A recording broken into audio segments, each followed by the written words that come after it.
What are you actually making? Mine actually makes cookies and stuff. But are they mine makes cookies shelf too. You stable? No, I want my teeth to remain inside of my mouth. Thank you. It's her skill to get in every door is to tell them she's one of the best cooks. But she does also cook. And she has a frying pan for a weapon, and a teapot. I mean, it's perfect. Like, if you're like, I'm the best cook in the world, and then you reach in your backpack and you pull out a, like, heavily seasoned cast iron skillet, I will definitely believe you. Right? I'll look at that skillet and be like, come in. The pantry is over there. I now have a robe that every time I reach in the sleeve, it just gives you a random piece of bread. So when she finds someone she likes, she gets bread. And they just amazing. Where did that come from? Oh, you know, my robe of loaves. Yes. I forget what it's called exactly. Now I have to look it up. Hold on. The robe of many crumbs. I think it's the robe of many breads. I think it's something very simple like that. The robe of many breads. Beautiful. Deva's still mad I didn't name her Pumpkin Spice, but you know. Pumpkin Spice. Should have. You were so close to greatness. I'm a summer elf. I'm not a, like. Me not that kind of elf. Excuse me. Robe of summon bread +1. Oh, +1. +1. No idea what the +1 does. But does it like branch off into pastries? An additional bread, or does it like unlock like sourdough? It gives me a +1 to my AC apparently. Well, that's not fun at all. It's not as exciting. Is that just because? Oh no, it's got to be because like now she can make ciabatta and that like absorbs the bludgeoning damage. It's a nice dense loaf. Also works that way, right? Like that is true. Now I need to make bread armor. Sourdough actually, I think, deals damage whenever somebody hits you because it just aggressively shreds their body as they break through the bread crust. But if you put her in water, she just swells up to just a massive, like she just becomes a boat you can ride on. Yeah, she has like cup of milk vulnerability. She's gone soft. Get her. Here, let me show you this little homebrew. Liquids. You mean home bake? Yes. Home bake. Home pan. Oh my god. I swear to God, next campaign will be a food-based campaign. I literally make menus every time she cooks. Like I sit there and dig through recipes. That is amazing. I have a lot of fun with it. That can be a Trevor and you campaign then, I think. Just like the two of you guys making fucking food back and forth. You guys just find a job on Paprika's ship and fly around making foods. There's my frying pan. Oh, I gotta open this. Let me see this. And I get money when I hit people with it too. Or an undead. That's incredible. It's very so weird. It's a mace? It requires attunement by you must use the item once to cook and then it's attuned. Oh, and then it's attuned. Yeah, I fried up some dragon eggs. Whenever this weapon is used to destroy an undead creature, a single silver piece appears in the wielder's pocket. She likes to pretend that she's super rich, so it works out. Is that because like you're cooking them, or why do they convert to silver? Why undead? I don't know. Is that like the soup of the day? Perhaps. Are they dry aged? I have more. I've been watching a lot of Gordon Ramsay recently. Yes, and then my teapot is hot whenever I want it to be, which is nice because I can either cook with it or, spray people with acid. You know who I like watching better than Gordon Ramsay is this guy Marco Pierre White. What? Where do you watch him? Yeah. YouTube. YouTube. He does MasterChef like the world one, like the one like in Australia and like UK and stuff. Mm. You have to link me his stuff. He cooked. I like cooking cooked with Gordon Ramsay. There's like videos of them when they were both like young. Nice. Hell yeah. Yeah, link it to me. I could use a couple things to watch. I'll link you like the one of my favorite ones to watch. It's very simple and like and then you can like branch off from there. Where is it? Here's the cutest cookies that she's made so far. They're little mushrooms. Spiced mushroom cookies? Oh my god, Yes. those are adorable. I'm trying to come up with like very related food. Oh my god, I would eat those. Those are so cute. Holy shit. All right, everybody. Grab your snacks, grab your drinks. We're going to do a brief recap. We get back into D&D today. So, welcome back, everybody. Don't get so excited. We've got... yeah, you know, it's the Monday game. I swear to God. One of these days, I swear, it's going to be the Saturday game. We're going to have so much more energy. We're not going to be full of, like, the post-work stupor.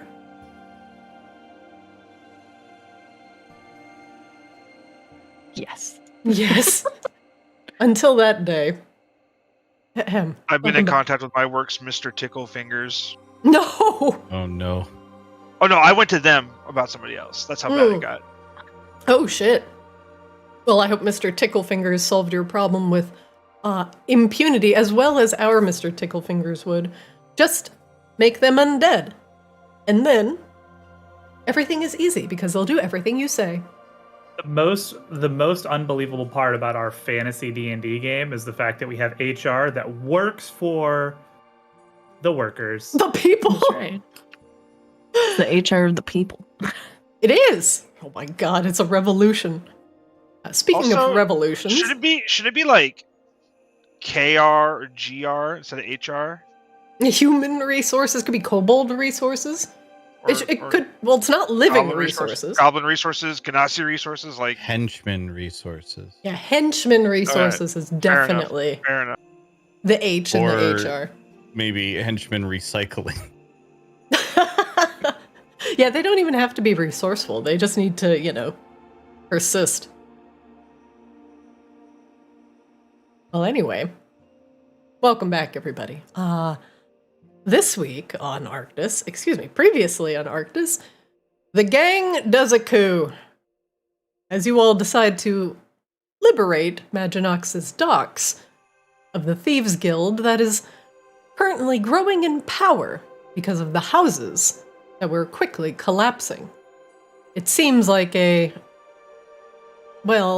small group of so-called heroes have destabilized the various houses of the Kingdom of Maginox, throwing the city into ruin. Now, you four, when there is always a problem, you four are here. But taking advantage of the opportunity, you all decided to, first off, take advantage of the docks, as claiming that district and the trade routes within would certainly prove to be a great advantage. However, getting to the Thieves Guild, you discovered that Kozlo, current criminal extraordinaire, managed to blow up a significant amount of sailing ships that were carrying his highly volatile cargo across the southern seas known as the Divide. The owners of those ships, as well as the various people and cargo on those ships, had demanded payment for Kozlo's dangerous cargo. But Kozlo, skipping from town to town and avoiding responsibility, seems to be in his blood. And now finally, when faced with actually potentially, well, you don't need the Thieves Guild, but at the very least wanting to try and clear the debt from your name, C-Swab helped you forge some documents to show that your debts have been paid. Now, as you went through the Thieves Guild in search for the leader known as Circus Hamaki, you discovered that there were other members of the destabilized houses living there, drow guards who were once a part of the Hamaki house, now out of work, and trying to find new employ in the Thieves Guild. However, some of the thieves in the Thieves Guild got into darker trades and began trading humans and people, gnolls and other sentient beings across the divide. And no longer was it about transporting goods and avoiding taxes, but it was about potentially saving people from a lifetime of potential slavery. Now, as he went through the guild and discovered Circus Hamaki, he was perusing a strange artifact, which seemed to rouse as you all drew close. And putting the magics to rest, you talked to Circus, who, well, did not seem very eager to, let Kozlo's debt be hand-waved away.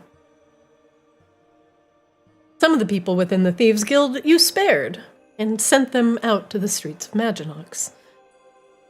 There were others within the Thieves Guild that you did not spare, as you decided that the whole thing had to go. Well, after you discovered a large cache of gold and bars hidden away within the guild. But after using your henchmen to claim that gold for your own, you decided, fuck it, blow the whole thing to smithereens. And Kozlo, using the thin walls that separated the guild from the ocean that lay just on the other side, a few well-placed sticks of dynamite ensured that the place would be flooded, and very few chance of survivors, or very little chance for survivors. Exiting the guild, you were surrounded by your friendly minions, who were putting themselves to work, making sure the streets of Maginox were once again safe in the name of, well, Grabella and company. And now, as you step back out onto the streets of Maginox, you see your guild quickly doing work, putting out fires, and making sure the goblin gang members who were still crawling the streets were no longer getting up to no good. That is where we will start again today, as, well, your debt in the Thieves Guild for now has been, postponed. And there is a certain umbrellas woman interested in talking to you. One moment, please. We're really never gonna fight the Blood Hag.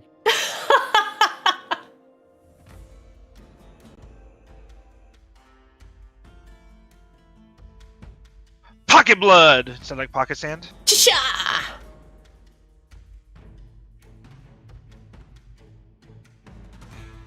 Back on the docks of Maginox, your guild is quickly using the goblin gang members that they can find and ordering them to put out the fires that they've caused.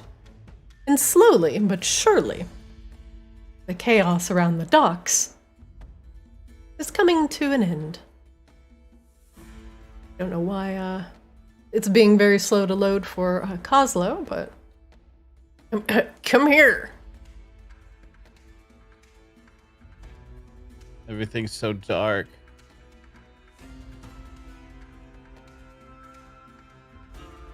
Yeah. I see. Yeah, you're not actually loaded into this scene. Oh, there it goes. Might have been a little bit of lag. Give it a second. Still might be loading. Saw that you moved. I just had to back out and relog into Forge, so. Yeah, I would try to do it. Did kick me out earlier as well, so if it is giving you some loading problems, I'd hit refresh, and if it tells you to log in, then apologies. I don't know why it likes to time out whatever cookie is in the middle of your session. This is what has happened. Meanwhile, getting logged out of Foundry at the beginning of the session.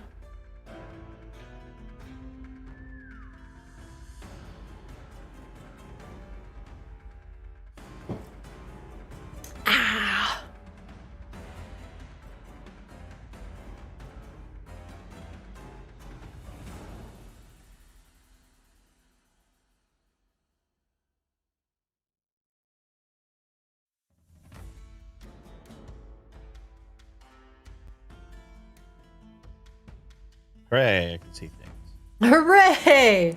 Oops.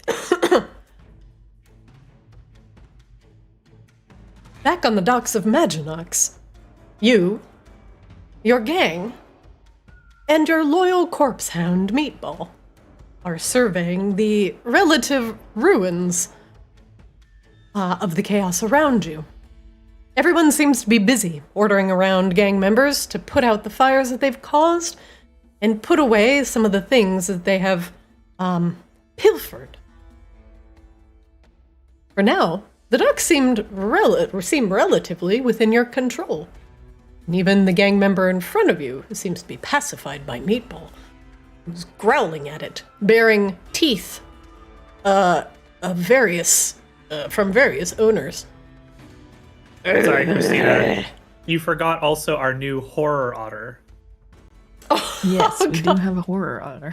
You do, yes, hold on. You do have a horror otter. I imagine that Azrael wears it like Ace Ventura 2 style when he knocks the guy out, wears him like the Monopoly Man, like a fox.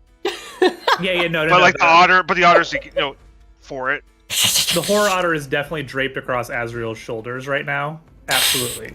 I explained that when we were walking out while everything was exploding. You're spot on. Cot looks at the horror otter.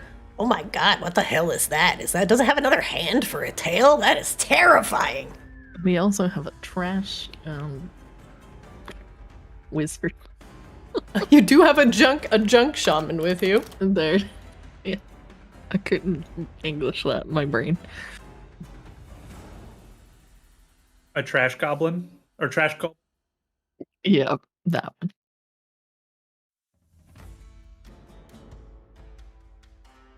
Well, we do have the docks pretty much under control. What do you want us to do now, ma'am?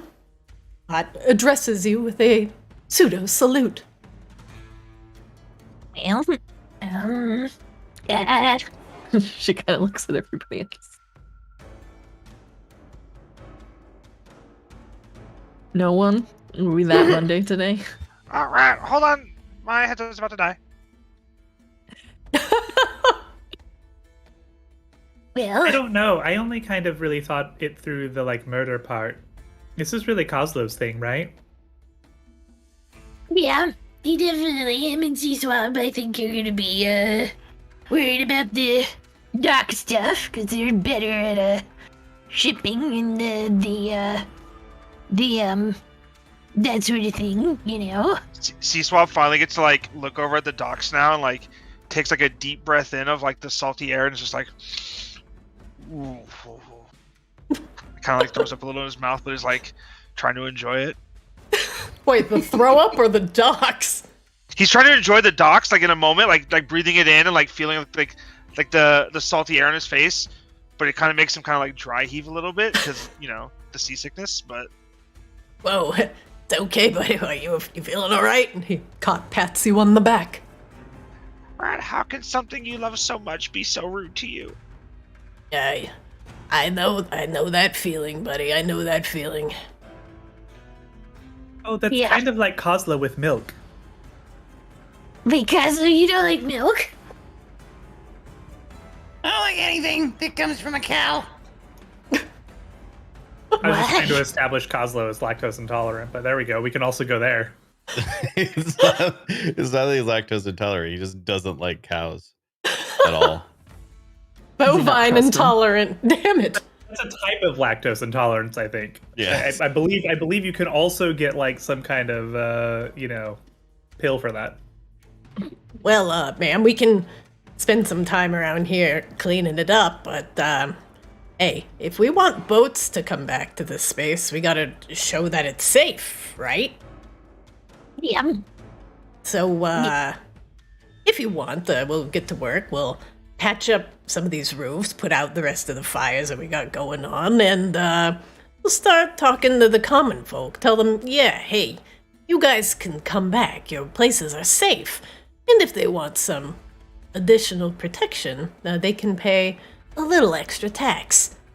You know what I mean?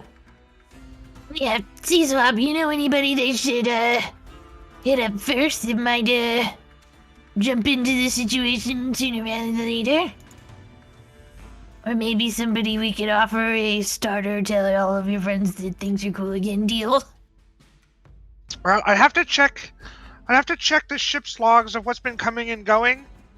The route of the ships will kind of determine who I'd want to maybe see if I know or if I have any connections with. If we can find sort of the port log of who's been here in the last month or so, I can get a good idea of who's coming in next. C-Swab, from the paperwork that you grabbed on the table, you might already have that in your pocket. Let me check some stuff I grabbed here, and I'm just gonna like flip through them to see if I guess if I would know any of these ships. I don't know if that's like a me thing or a you thing over if I would know. As a former sailor, you do know a significant amount of ships that have been on the sea. Many of them are recognizable ships. Yours, however, is also included on this manifest. Oh, here we go. All right, Moonshadow. Hey, there's me. There's my guys. All right. They're coming. See, they were here a couple weeks ago. Sure, that's when they dropped me off. They probably won't be back soon, but they'll be back quicker than some of these other ones. And you could probably there's a ton of ships that come in and out of these docks. Maginox, well, we're kind of a hub of tourism, so we got lots of good goods coming in. A lot of stuff that needs to be safe. So if you got anything especially spicy on there, we might want to keep an eye on it. Here's one. The Silent Arrow. Yes. I do remember the Silent Arrow. There were some, there were only a few dwarves that came over from that one, but that was mostly, I believe, an elf ship. The Silent Arrow. Yes, the Silent Arrow is mostly booze, which will be good for us. Let's see. They should be making port here. I mean, I'm just kind of freeballing here, Christina. That's okay. I don't know. No, go nuts. Okay. Go nuts. Yeah, so Silent Arrow should be back in the next couple of days. Oh, this is a booze on ship. that. Yeah. Elven booze. Hey. We could So use we should some probably booze. treat those guys real nice, yeah? Yeah, hey, maybe we should make sure we extend them the Kozlo greeting. But that's in a while, right? So we got some time to clean it up here, make it look real nice. Yeah. The biggest thing is we want everybody to be sure when they get here, A, that the port's not, burning down on fire or nothing like that. And B, there's plenty of business for them. That sounds fantastic. And what better way to show 'em business is booming? He walks over to some of these cannons and gives them a pat. With some souped up protections for the docks. Yeah. Kozlo's eyes just sparkle as he looks at the cannons.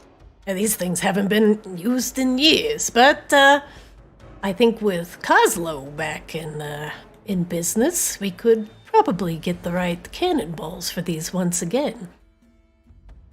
Yeah. And any ships that don't want to pay the taxes, we give them the old green finger welcome. Pretty much, yeah. Kozlo's gonna look over the cannon a little bit. Come down here and look at it. I want to see if there's anything I can do that would be easy enough with these cannons to soup up all the cannons on the docks. Any ideas I have for ways to make the cannons fancier. Oh yeah, absolutely. Make me an Arcana check.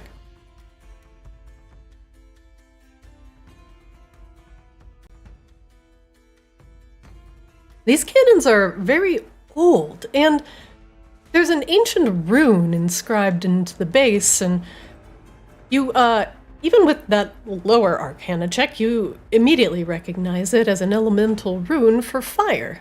You think you've seen it also in the obsidian halls. However, these cannons can be loaded with both traditional cannonballs and can fire blasts of energy, similar to what your Eldritch cannons can do, but on a much larger and a much further basis. However, to hook them back up to their elemental energies, it may take a little bit of time and artificery, but it is something that you feel that you could do. All right. Maybe we'll save that for a time when we're going to be around town for a minute. Like now? Are we going to be around instead for a minute? Instead of going after the blood hag? It just sounds like another side quest. By the time we fight the blood hag, we're going to be so high level that like she's going to be like super disappointing as a boss fight. Now, at the very least, Kozlo, you can use just your artificer abilities to make the cannons function on the very basic level. Light fuse, cannonball shoots out.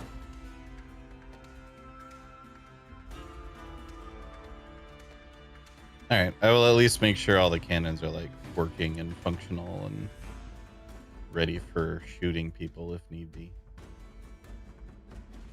All right. Kozlo, make me a sleight of hand check real quick.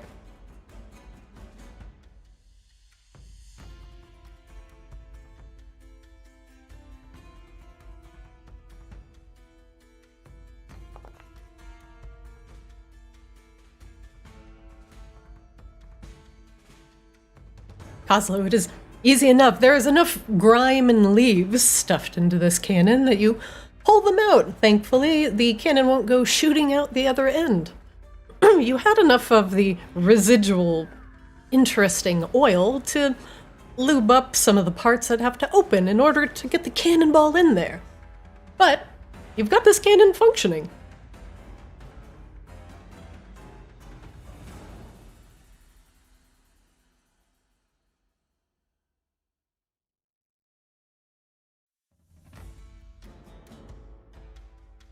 Anything else you're doing, Kozlo? I'm just going to run around and get all the cannons functional, I guess. All right. Kozlo will take the time. And Kozlo, I will say, these are very easy to get fixed. And there are 1, 2, let's see, 3, 4, 5. There's one totally busted one, 6, 7 cannons on this lower part of the dock. And if you merely take the time to fix them, it will be done, and they will all shoot cannonballs if you provide them to the cannons. That is what I would like to do. It takes you about a good hour to finish up the cannons on the side, but now they're in sparkling shape and ready to be blasted. The rest of your minions, they do appear to be impressed by you fixing the cannons, and they would love if you gave a demonstration. However, you don't have any cannonballs. Yeah, these look pretty good. Where would I locate cannonballs? Actually, I'm just going to walk up to this guy. Hey, find me some cannonballs. I want to test them. Yeah, I think we could find some. I mean, anything we had in the Thieves Guilds looks like it's been blown to smithereens, but maybe we could find one in one of these boxes around here. They're too big and too heavy to move around, so maybe one of the close-by ones. Pardon me, ma'am. May I access that box you are sitting on? No, sorry. I was just having a little, resty. He lifts open the top. Ah, hey, there's like 1 or 2 in here. Yeah. He lifts it out of the box. Hay falling around the large, basketball-sized cannonball. Alright, so where does this thing go? Yeah, right. You put the cannonball in the end. Well, you put the gunpowder in, then you put the cannonball in. And you put a water shit in. All right. Clank. The cannonball falls into the back of the cannon, and he lifts up the hatch. All right, and all right, we got like some lighter or something. Yeah, you got this little fuse here. You just light it. All right. Give it a little flint. Tick, tick, tick. There. Ah, yeah, that is a delightful sound.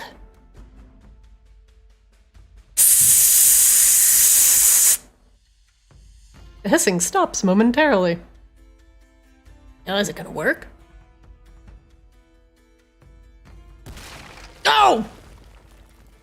A cannonball shoots out of the end of the cannon and goes flying into the distance. Whoa! That is... Here's your answer. That's... Wow, and what... That's insane! Yep. Oh, man. Alright, now we just turn it side to side, get used to aiming this thing. Alright. I think I got the hang of this. Alright, boss. I'll show everybody else how this works. Perfect.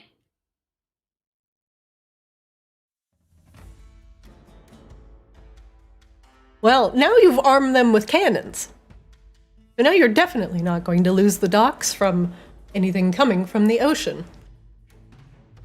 They are functional, if not magically functional, but you can get cannonballs shooting out of them. Do I need to go meet with somebody at your bar? Yeah, I think we sent a few people back there. Well, we need to talk to, Lena? Why did they want Brulis? to talk to Lena again? I don't remember. Oh, were we going to ask her about what's been going on with all the houses? I feel like we kind of solved that now. Define solved. In that we don't really care? Because we took over the Thieves Guild and the docks? Fair enough. But I'm sure she'll tell us anyway. It'd still be good to know, because now we got all these people without homes and stuff. Yeah, it'll be useful that somebody knows who's in charge around the docks now, too. Yep.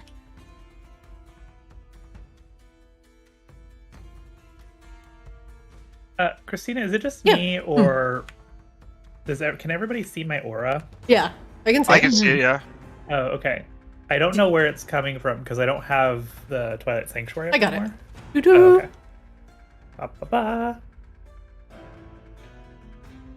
All right, but well, I think we got everything taken care of down here. If we need anything, we'll meet you back at the den. But we got everything handled. You go meet Great with job. Lena, whoever. Yeah, she's important to the other side of things, so, we'll let somebody know if she tells us something that you guys need to know. Thanks for keeping us lowly minions informed. Yeah, you guys are doing a lot of good work here. Thank you. She will walk over and pat him on the head. 'Cause that's what she does. Oh, wow, hey. Watch the baldness. I can get a little sticky. No, sorry. I'll keep that in mind. Alright, guys, let's get going. Kozlo will toss Kot a platinum piece and just be like, Oh, Make sure everybody gets a good payday, huh? oh yeah, absolutely, boss. Can you break this? I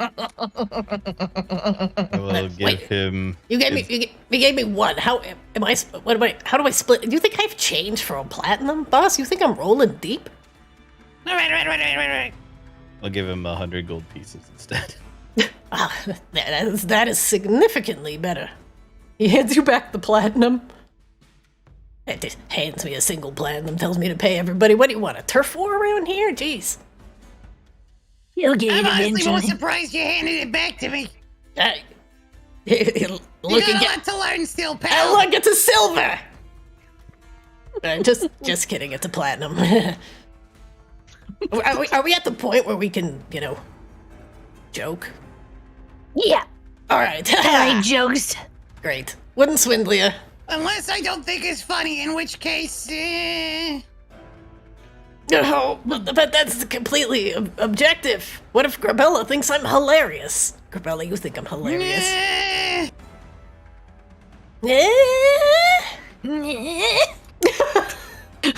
Carmella's just confused now. Yeah. We'll figure it out, I promise. Yeah. Well, listen, boss, word's getting around that you pay well, so I'll make sure your good reputation does not get tarnished. He flicks some gold in the air. good, because if it does, I'm holding you personally responsible. Oh, well, that is absolutely excessive. Kozlo, please. Well, he just said that he was gonna make sure, so if it doesn't happen, then he doesn't make sure.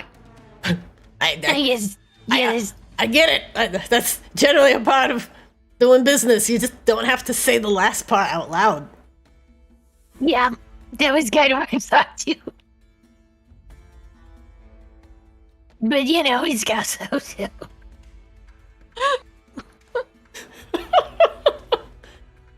All right. Castle. Why don't you guys can get going? It's just me and Cannon over here. We're gonna have another moment. Oh God, let's get out of here.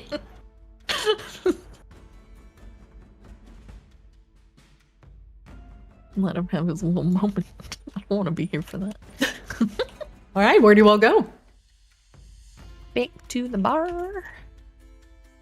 Yeah. The bar that now has some booze. Yeah. At some point. Yeah, we need to see how much booze the guy that I paid to bring us booze brought. Right. You need to check in with Sonny on all the other people that theoretically showed up. And hopefully said the right words to make Sonny let them in. There's a little goblin girl, and who else? So there was the goblin. There was our new paperwork guy. Oh yeah. And The dwarf. There was a third one, but I don't remember. We have too many minions now. The organization's officially getting so big you can't personally know everybody. Oh no. Oh no!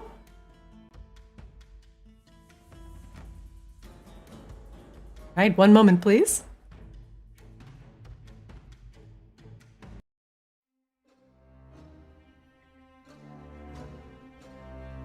As you walk from the docks back to the streets of Maginox, you notice immediately that most of the streets are no longer on fire. Even the massive white-branched tree, the ghostly specter that lies in the southern part of the streets, it's also no longer blazing with a purple flame. The streets are clear of any goblin presence, including any goblins that are rolling large things of rum from one place to another. As you look around, in front of Kozlo's den, there's a gathering of people. Not goblin gang members and other miscreants wandering the streets, but a pair of ghastly horses, almost entirely see-through. Nothing but bones and flecks of spiritual resonance shimmering off of their bodies. There is a ghostly knight who looks very similar to the steeds in that he is somewhat translucent, shimmering in and out of planes. A purple-robed elf appears to be discussing something with him. And next to them, a standing humanoid raven with feathers for hair and a large pointed beak. He's wielding a crossbow and talking to the two and having friendly discourse.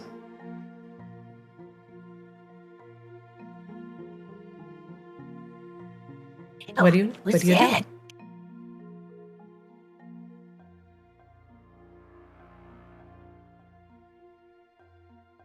I will begin to approach and try to figure out what they're talking about. Try to get close enough that I can start to hear what they're saying. As you come from the alleyway, the umbrellas knight is the first one to see you. He steps forward and raises a hand. Excuse me, he says in a strong but slightly hollow voice. Excuse me, who are you? My name's Kozlo Greenfinger. I'm the owner and proprietor of that bar behind you. Yeah. He nods, seemingly approving of what you said. Very well, Kozlo Greenfinger. Do you have your proof of ownership on this establishment? What, you think I just carry the deed to the place around with me? I would be happy to wait outside if you could show us. We're trying to make sure that there are no thieves wandering the streets. The other two, turn and watch the goings-on with interest. Well, we were actually about to meet Lena inside, I think. If you would like, she could vouch for us. He thinks for a moment and turns to his allies. Yes, Lena is inside. Very well. He turns back towards the bar, patting the steed on the rump as he goes. You really need to get some paperwork for you. I have some, I just don't know where it is. Which is the most Kozlo thing. You don't. You know, I never mind. I highly suggest you stay off the streets until order is restored. The houses are now regathering and remustering their forces. Please, if you have any if you are in need of any assistance, he gestures. I am from House Umbrellis. My friends here are from House Lunesti in Ravensblood. We are here to make sure our proprietors of our fair city remain safe. Oh, so you weren't murdered then by the assassins?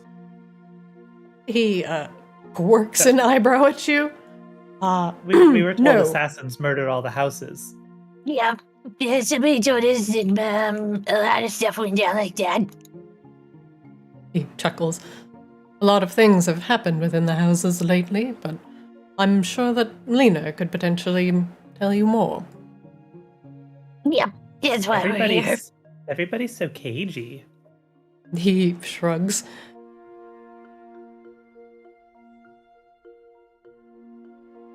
But no, I have not seen any assassins. They would be quite hard up to make any attempts on my, he smirks, life. If you say so. He gestures to the door. There is a very irate Minotaur on the other side of that door, but he seems to understand the gravity of this situation. So, if that is... Sonny. Yeah, I'll take care of him. Yeah, he works for us. He's the best. Perhaps you could tell him that we are here to help, and we mean no harm. But are you here to help? Do you mean no harm? Yes. Azrael eyes him. And yes. Look, we Inside gotta be check. sure stuff's wild out here. Yeah, how do we know Azrael that just you're squints not a at bunch him. of thieves trying to steal shit? You got any paperwork? He pats himself down.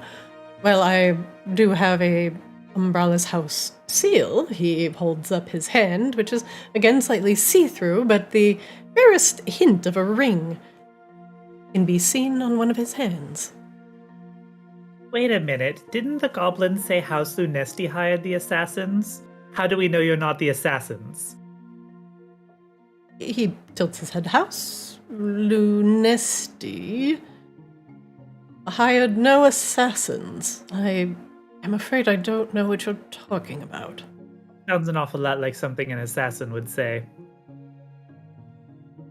The woman in the purple robes seems to be chuckling slightly under her breath. Perhaps you should just tell them? We are Tell not. us what? We're not assassins. We are here to stabilize the city. By assassinating people? No, we have no intent on assassinating anyone. Well, everybody else was doing that. Listen, Kozlo, is that right? If this is your establishment, then you can meet with Lena. We can make sure you are the owner of this place and not merely squatting here, and our business will be concluded. And Maginox will once again be host to a throng of happy and welcoming visitors. Ezra gets right in front of him. And you won't assassinate us.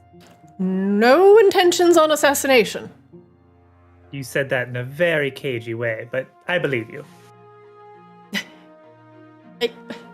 How do I say it in a not cagey way? You just be like, I'm not an assassin. I'm not an assassin! Well, see, now you seem to be very defensive. I don't know. Size. Meatball, come on, Meatball. And Ezra just walks inside. I don't know which door is which. I don't even know if it's the right door. The one that it's the lower one. We have like a duplex here. Kozlo, we gotta buy this other place out. You do have a It's duplex. Can't let other people in on our lease. All right, one moment, please.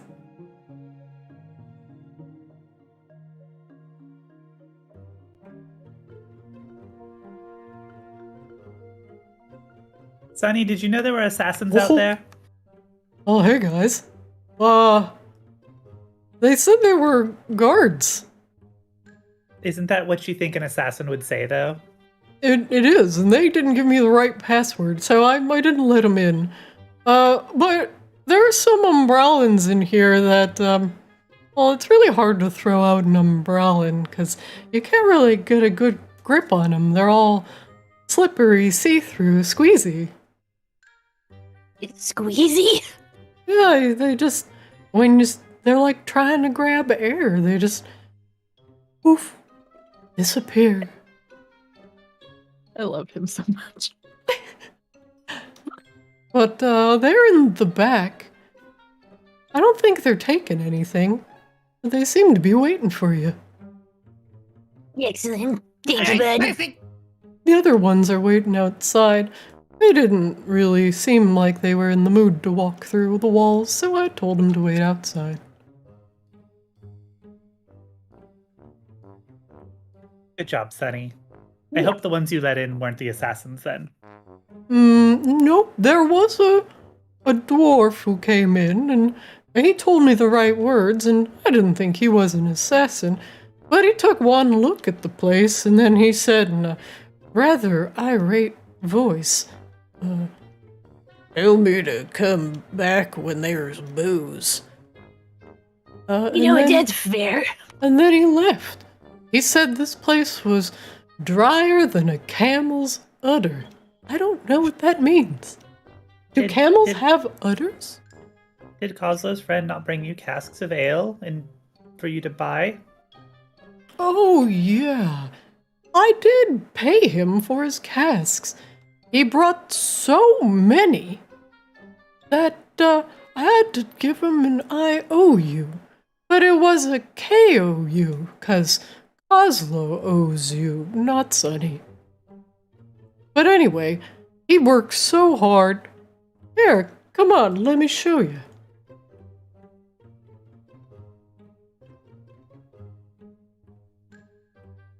Well, after he got done wheeling all the casks in here, he cleaned up all the tables. Oh, Jesus. And then he restocked the front. And look at all the... Even found some... What do you call them? Pony kegs?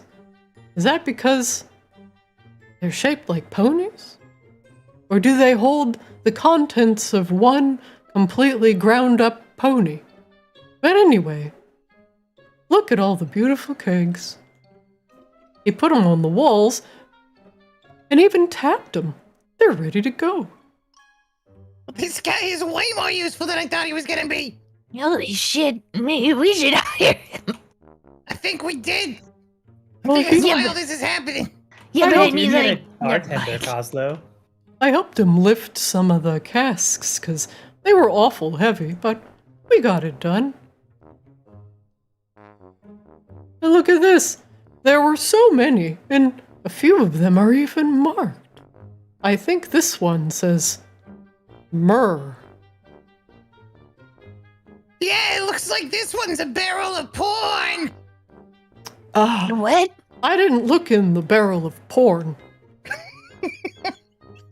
I felt that was more appropriate for an adult to handle. Hey, everyone, come look at all these barrels of porn. What? I'm so concerned. I don't want to look. What is happening? Where are you? Are you in the back? Kozlo's yelling. Okay. You think he's yelling from the south. Oh, hey, Grabella. Hey, bud. Look, Look, there's a barrel of rum and a barrel of porn. no, it's a barrel of myrrh, and we've got some porn. Wait, what? Oh, God. He points, see, this says and then this says and this says is myrrh. Myrrh. Please tell me Sonny is mooing right now. He is. Myrrh. We need to hire more women.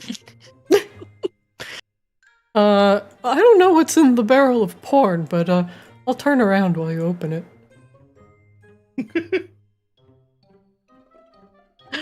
Sonny is such a facing baby. Azrael. You come into the room, and Sonny is facing the wall with his hands over his eyes.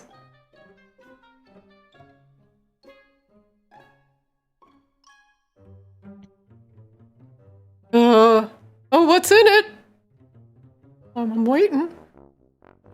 That's all you, Kozlo. I'm not opening the porn barrel. Kozlo, I mean, it's a barrel, right? So I'd have It to is. actually tap it, open it to get it open. That is correct. You could tap it, or you could, have somebody who is more stronger than you by a fair share open it, which would be probably Grabella. Is there porn in there yet? Which one am I opening? This one or the one next to it? This one? Any of the barrels that say pornography on them. Don't. Oh no. Oh god. Hello? None of my roll stuff is up. I might have to reload real quick. Feel free. Yeah, go ahead. Like, yeah, no. Like no, double clicking okay. yourself doesn't bring any of your character sheet up? It brings my character sheet up, but like all the stuff that's normally at the top is gone, so. I will be right back. Open your own porn.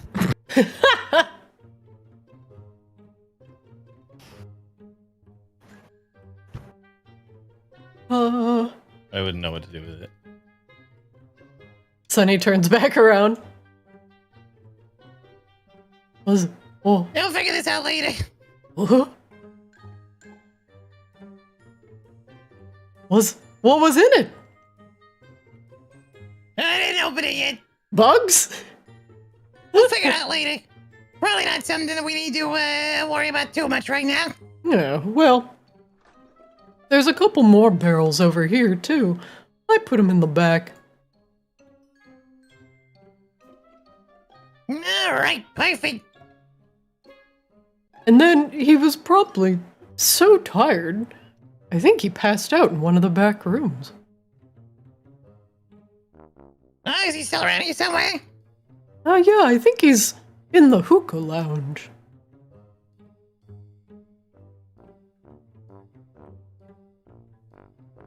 Okay, I can't move.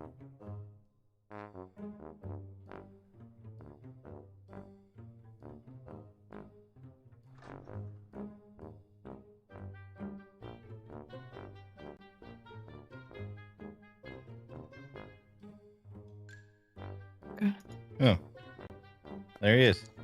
Sonny pushes aside one of the curtains. Grabella, you grunt at one of these porn-marked barrels. You cannot open it. Grabella, make me a perception check. Yeah, every time I like click away from this, all of my stuff goes away. I'm so confused. Sorry, I don't know what's happening. Yeah, the toolbar that usually has my spells and my rolls and everything keeps poofing. Is there a way that I'm turning that off by accident? I don't think so. If you double-click your token to open your character sheet, do all your skills and stuff show up on the left side? Yeah, I can do it that way. And you can also pop out that window into a different window. So you can have the VTT open and your I'm character more sheet open. perceptive than strong today. What is this? As you attempt to open the tightly sealed barrel, it barely creaks, as it is very, very tightly sealed. You smell a very strong alcoholic smell that's vaguely fruity. With a 14, it's like a tropical smell, but whatever is in here might just be straight moonshine, judging by the potency of the alcohol that you are smelling as you crack some of the wax. No porn, just booze. Liquor, sorry. It is liver-destroying alcohol. Wonderful. In its purest form. This will probably either, well, explode violently or get somebody drunk very quickly. But essentially, it's just passion fruit moonshine. Passion fruit moonshine. Shit, I'm going to this bar.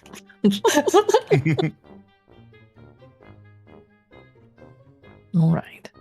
The goblin, who is very busy stealing all of these casks of booze for you, is snoring away. Kozlo, make me a perception check.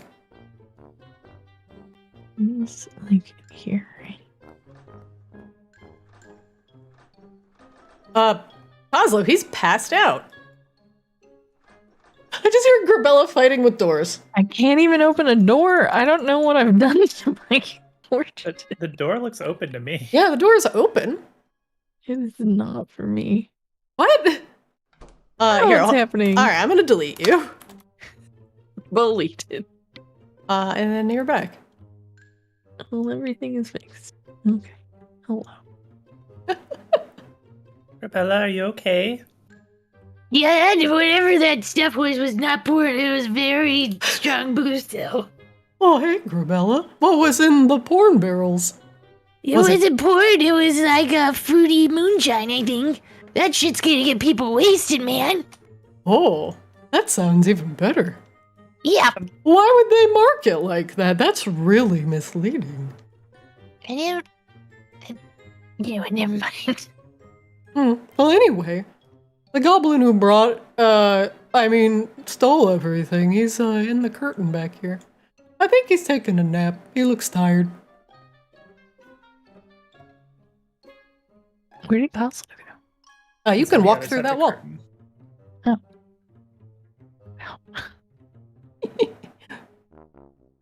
As Sonny said, the goblin is asleep on a pile of purple pillows. Grabella, make me a perception check.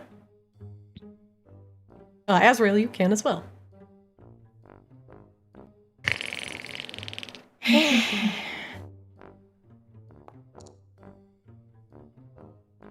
judging by the size of the calluses on his hands and the splinters sticking out of his palms, he was working very hard. And TLDR, he smells like the sweat of a goblin who's been working and not bathing for at least a couple weeks. He snores loudly. Oh god, it smells so bad. Wait, no, I can't smell. Never mind. He doesn't smell bad. He smells Seems fine delightful. to me. Yeah. I forgot that I can't smell. Did I poke him? I mean, he's been working really hard. We probably could just leave him here. Apparently, Kozlo owes him now. Yeah. Kozlo, that was not porn. That was a lot of really good, fancy, flavored moonshine. Ah, even better. So, that's good. And something that yeah. So I think you're gonna have a lot of people coming in for some of that fancy stuff that you got there. This guy is, well, I'd say he's worth his weight in gold, probably. Literally. The goblin begins to wake up. Hey, everybody. Hello, friend. How are you? I'm exhausted. I got as many barrels as I could back here, but then the guards started showing up, so I had to stop. You did it. Great. Yeah, really good job, buddy. 10 out of 10. Can I crash here for like 12 to 24 hours? I am beat. Yeah. Thanks. No problem. Oh, by the way, I scrubbed down your counters and restocked the bars. Nothing on there. It looked a mess. The spiders were living there, and you know, my grandma always said, if you've got an empty cupboard, you've got an empty head. Your grandma's very smart. She really is. Oh, but she also said, it's good to get a good night's sleep. Where did you used to work before this, or did you work? I worked over in, House, Hamaki. What happened over there? He blinks and sits up. You know, it really wasn't all that bad, honestly, but if you want the whole truth, yeah, have a seat. Oh, yeah. I'll tell you what I know. You've been nice enough to give me a little bit of a roof, some food. I've done a little pilfering for you. I'll share a story or two. Do you want a job? I think Kozlo needs a new bartender. Yeah, you're really good at this bar stuff. Oh, Yeah. hey, thanks. I take pride in my work, no matter what it is. But, Yeah. Anyway, House Hamaki. They're a house of drow. And, you know, normally people associate drow with, well, you know, spiders and stuff. But not these guys. They live on the surface, and, well, they seem to be relatively good friends with bats. I don't know, they had a thing for bats. But anyway, they had a stable, and some of us worked as stable hands, and one of our bosses, he was kind of an asshole anyway, but he got, summarily murdered by some people who wanted a lot of people in House Hamaki dead. Turns out, one day, some people showed up and got into the party rooms of House Hamaki. That's the east side. But anyway, I guess they were looking for Laryl, who's the leader of House Hamaki. And, these guys had a grudge, and I guess they, you know, well, not like quite, but kidnapped her. And they said, you don't give up your house once again, to House Lunesti, we're gonna murder you all. And so, well, most of us had been working in or living in with the Hamakis for a long time. I helped take care of a lot of their animals. They had dogs and bats, and we went on hunts, and it was all good fun. And I liked working with animals. What can I say? But anyway, so what? Well, maybe we can talk about that later. But I have lots of animals that could use help. One thing at a time, there, buddy. But anyway, so these guys come in. They killed the stable master. Now, to be fair, he was kind of a dick and treating a couple of our dogs really, really bad. So he had to go. And then, well, once you go in and destabilize an entire house, then the thieves start coming in, and well, there's nobody there to protect it, and well, now we're living on our own, trying to find at least good work. Some of us turning to, a little bit of B&E, borrowing what we need to exist. That was what the B and the E stand for, borrowing/existing. Of course. And that's where we are now. There's actually kind of a bunch of us, not just goblins, but other drow. There's a ton of us because all the houses, I guess, that pissed off House Lunesti ages ago. House Lunesti came back with a vengeance and hired a group of ace assassins to do their dirty work for them.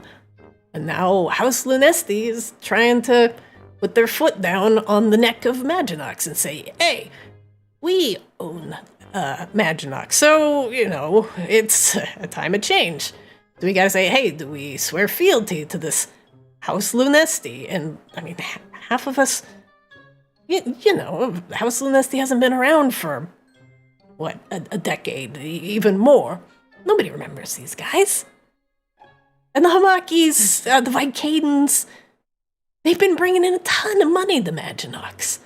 Frankly, and a lot of goblins who, not just goblins, but hobgoblins, gnolls, everybody who lived on the fringes of society, who've been hunted and traded and slaved away, carted overseas to serve humans. Blech. We found life in Maginox, and we decided, as a collective, we wanted to work together and build a good functioning society. Now all that we worked for is crumbling. We don't want it to go back to abject chaos. We like it here. We like meeting people. We like having a good and fair job. And, Maginox is a pretty good place. And we made it like that. This is a place for the people of the night, He sighs and sits back on the pillow. Anyway, all that we've done to build the Maginox and keep it stable and, while the houses play politics. But it's really, us on the ground floor. The people who are making sure everything works, everything is cooked and cleaned, and the essentials, We gotta make sure we take care of us. Rebella looks like Kozlo. So, yeah, that's really all I know about the House Hamaki thing. I don't know where Laryl is. I assume House Lunesti has her and is gonna make her swear fealty to them in front of the city to really, as a display of power. Or they'll kill her. I mean, what would you do? What happened to House Lunesti to start with? Why were they angry? House Lunesti? Well, depends on who you ask, but turns out, rumor is, House Lunesti has got some magic that allows them to creep in on people's dreams. Real creepy stuff. In fact, they say a Lunesti could creep in on your mind even if yous were daydreaming. That's right, it's just even sitting, thinking, having a smoke, and just thinking about your day. They could just walk right into your brain and look at your past, and look at your memories. So, turned out some of the other houses didn't seem to like that. The Lunestis, they called them spies. They were taking a little too much favor, you know, they had been a part of the houses since Maginox was formed. You know, the King Lokari Polaris. He looks at you. Any Arctis history? No? Okay. Anyway, I'll give you a 5-second Arctis history. Alright, you got this big area, right? Polaris. Realm of Eternal Night. Well, turns out a lot of things that live in the night really don't like the things that live in the day and in the night, and or eat the things that live in the day and night. So, Polaris was a pretty feral place, and in fact, it wasn't even called Polaris back then. Anyway, this guy, Lokari, comes back from the dead. Just straight up one day, he was dead, now he comes back. It took a while for him to come back, obviously. But this started a whole kerfluffle. Because he wasn't just the only one to come back. And turns out there were all these reborn people all over the place. Coming back either in their own bodies or with different bodies and with the memories of others. And they weren't just coming back, you know, as people, but the people were coming back as ghosts and spirits and, well, other incomplete things. Well, they were coming back. And Lokari said, anything that comes back is people. You're a walking memory. And he said, you deserve to exist in here. So he got all of these reborn people, gathered them all up, and said, hey, I know everybody's real scared of yous because you all dead. You're all spooky and scary, and some of you don't have skin, or eyes, or souls, whatever. But he said, you came back for a reason, and we're gonna figure it out together. So he made a big city. It's called Maginox. And he put some rules down, because apparently the things that live in the night, you know, shit gets crazy. We got our own way we like doing things, you know? So in Maginox, everything's gotta be done a certain way to keep the peace. And, well, he married a Lunesti woman. Her name was Alara Lunesti. And she was also a night creature, and she was a representative of a little bit of vampire, a little bit of fae, I guess. I guess she was some sort of dream vampire. I don't know. I don't even know what that means. But anyway, so Polaris, they formed Maginox. And they were like, okay, we want a council of people from each of, like, the more powerful, like, creatures in the night houses. So you had some vampires, right? Because vampires live in the night. Everybody's like, oh, what lives in the night? Vampires. Yeah, well, they were on the council. And then the drow were like, well, we like the night. We like the moonlight. And we'd like to live on the surface again. But we don't want to live in the day because the day sucks. So the drow were on the council. And then the ghosts were like, hey, but we don't like live just in this world. We got a ghost world we live in, so we should be on the council to tell you what's going on in the ghosty world. So then they made the ghosty council. And then, you know, there was a couple other house leaders, but they all, yeah, there was fae. There was fairies at one time, and kind of spoke for, well, you know, some of our people. The goblins, the hobgoblins, yes, some of us are fae. Some of us, we regard ourselves as fairies. But they had a falling out, and the faes left the court. And, yeah, things have not been super great since then for us fae. I guess When that's... did they leave? He thinks. Before or after Lunesti were... Oh, way whatever. before. Way before. Way before. So yeah. So it worked for a while. You had all these really powerful creatures of the night all sitting around having a seat at the table and trying to keep shit in order. And, and Lakari, he did a good thing and he ascended and he left these councils with, a gift or I don't know, or something. And they keep it locked up. I don't know what it is. They said they have some sort of like treasure, that like a seal or a sigil that they keep, and it marks their unitedness as a council. I don't know. It's probably gold or some bullshit. But anyway, so this works for a while. The vampires, they're really good at leading people. So they're doing a lot of organizing, and turns out they will live forever. But the vampires also have to, eat blood to survive. So they decided, hey, why don't we turn Maginox, instead of just a place for people of the night to live, why don't we turn it into a place of fun?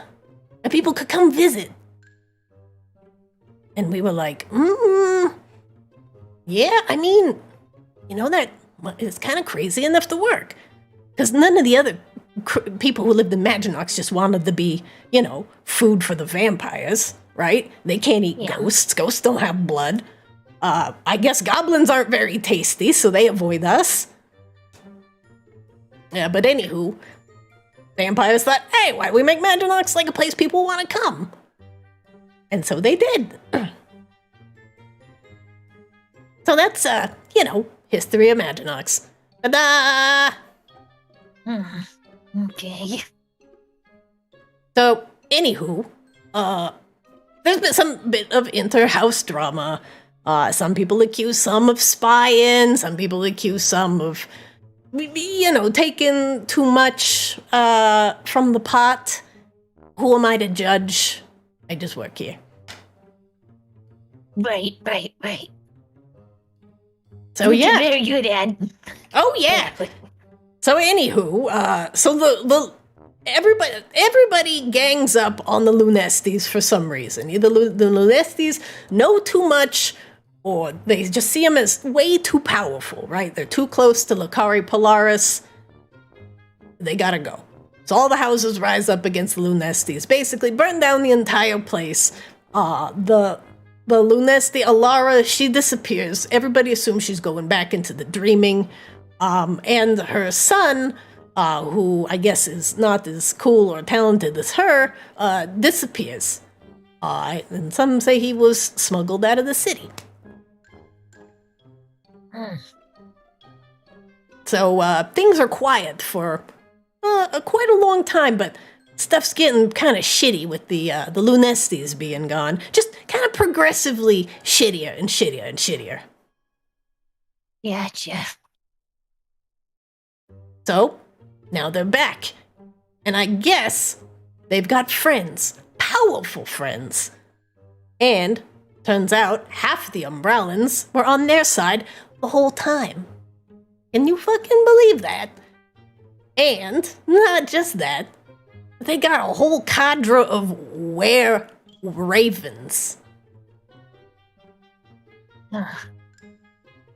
Yeah, there's a ton of birds outside. It's crazy.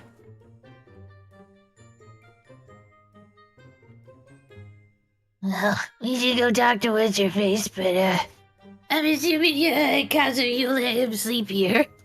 Yeah. In fact, if, you want a job, I'm pretty sure you, passed like 5 interviews without even doing an interview. Oh, hey, yeah. I mean, that's just Maginox in a nutshell from somebody who's been on the ground floor for a little bit, but, it could be a little bit biased, because I only see half of the picture, It's we talk to rich, stuffy people all the time. This is good to know. He Because we are fluffs up the neither pillow. rich nor stuffy. Yeah, well, if you've got that raven friend with you, maybe he's a raven blood.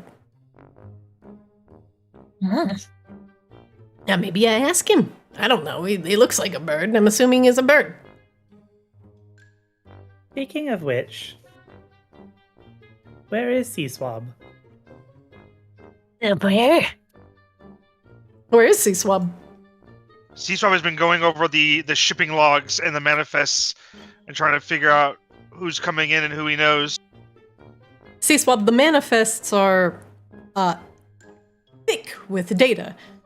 And you feel very confident that looking through these, you have a very, very thorough idea of all of the ships coming into Maginox for at least the next 3 months. Okay. Okay. Done with this. Where did everybody go? Look down for 1 second and everybody just disappears. Hello? Sea Swab! Sea Ah! Swab! Sea Swab, where are you? Oh, hi, Sea Swab. Oh my god. There you guys are. Bye, Sea Swab. Wait, what? Hello? Where did he go? Oh, they guys are behind the bar. We did go behind the bar, you are correct. Sea But Swab now is we're a in fistful front of of the bar. paperwork. Just an absolutely massive amount of papers. Do you want to go talk to the people who probably hired assassins to murder all their rivals? Are they gonna murder us? Can't go through the... There you go. I mean, they might. That's always a possibility with anybody we talk to. Hi, Sea Swab. Oh, hello. Sorry, I was going over the manifest to see what was coming in for us. Oh, anything good? We've got more for days. Yeah. Getting drunk. Whatever that means. Yeah, I got lots of good stuff. I know a couple of these ships coming in. I know what they got. I happen to personally know some of these people, so... Well, that's excellent information. In fact, if you're one of the few people with those manifests, well, you could surely use that to your advantage. Oh, yeah. Well, some of these guys are kind of on the up and up. It's going to be a little bit hard to just take from them, but luckily I happen to know a couple things about them that could help us out. Oh, well, you're so resourceful. Good job, Sea Swab. Oh, thank you, Sonny. Are Sorry. you a raven blood? Oh? No, I'm a minotaur. Not you, Sonny. Oh, no, goblin. Kozlo's a goblin. Not Gus. That might be a raven blood, you don't know. No, Daddy the Sea Swab. Oh, as far as I know, I'm just Kenku. I don't know anything about any Ravenblood. Okay. what's the difference between a Kenku and a raven's blood? I don't know. We were just told to ask. Well, first of all, ravens are birds that can fly. I'm more of like... how do I put this? I'm more of like... I look like a bird, and I kind of sound like a bird, but I'm not a bird. Oh, it's okay. I'm Kenku. Okay. Well then, that's great. I accept you for who you are. I'm sorry if I asked if you were a raven's blood. You didn't, I did. Oh! Oh. I fucking You know, love Sonny, I Sonny. appreciate you. You make me feel smart. He pats you on the head.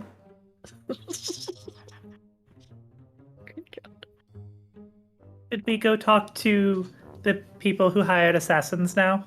Oh yeah, the Umbrellans are here. They're waiting for you in the West Wing. Yeah, All right. we need to figure this crap out. Bye, everybody. Bye, Sonny. I'm sorry. Did I miss something about ravens? I was trying to get this documents in order. Oh, you missed a whole thing. Yeah, C-Swab. You should go talk to the goblin friend that Kozlo made, whose name I don't think we've actually gotten. We're really should bad probably at get that. We should probably get his name, for his name tag. Yeah.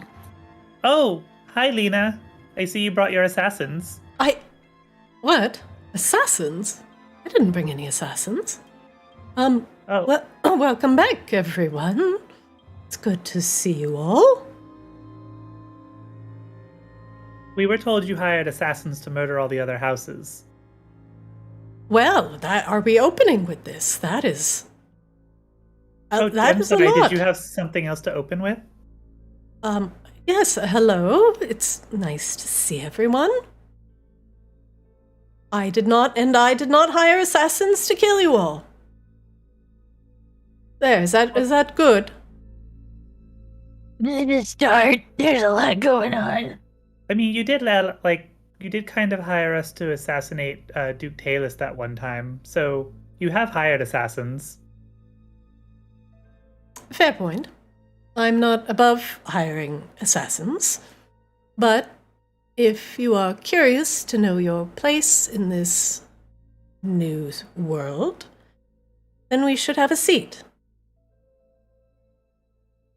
She gestures. Gabella just stays standing.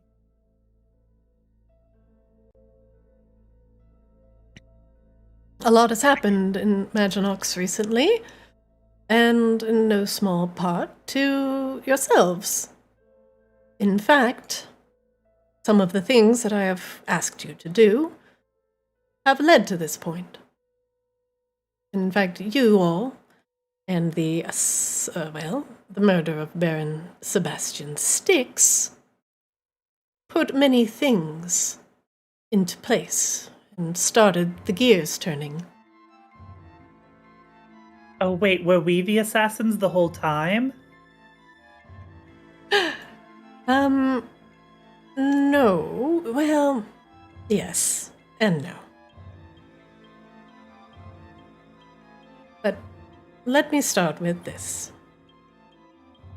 The former rulers of Maginox are, for the most part, dead. They attempted a coup long ago against House Lunesti, and the Lunestis have paid them back in kind.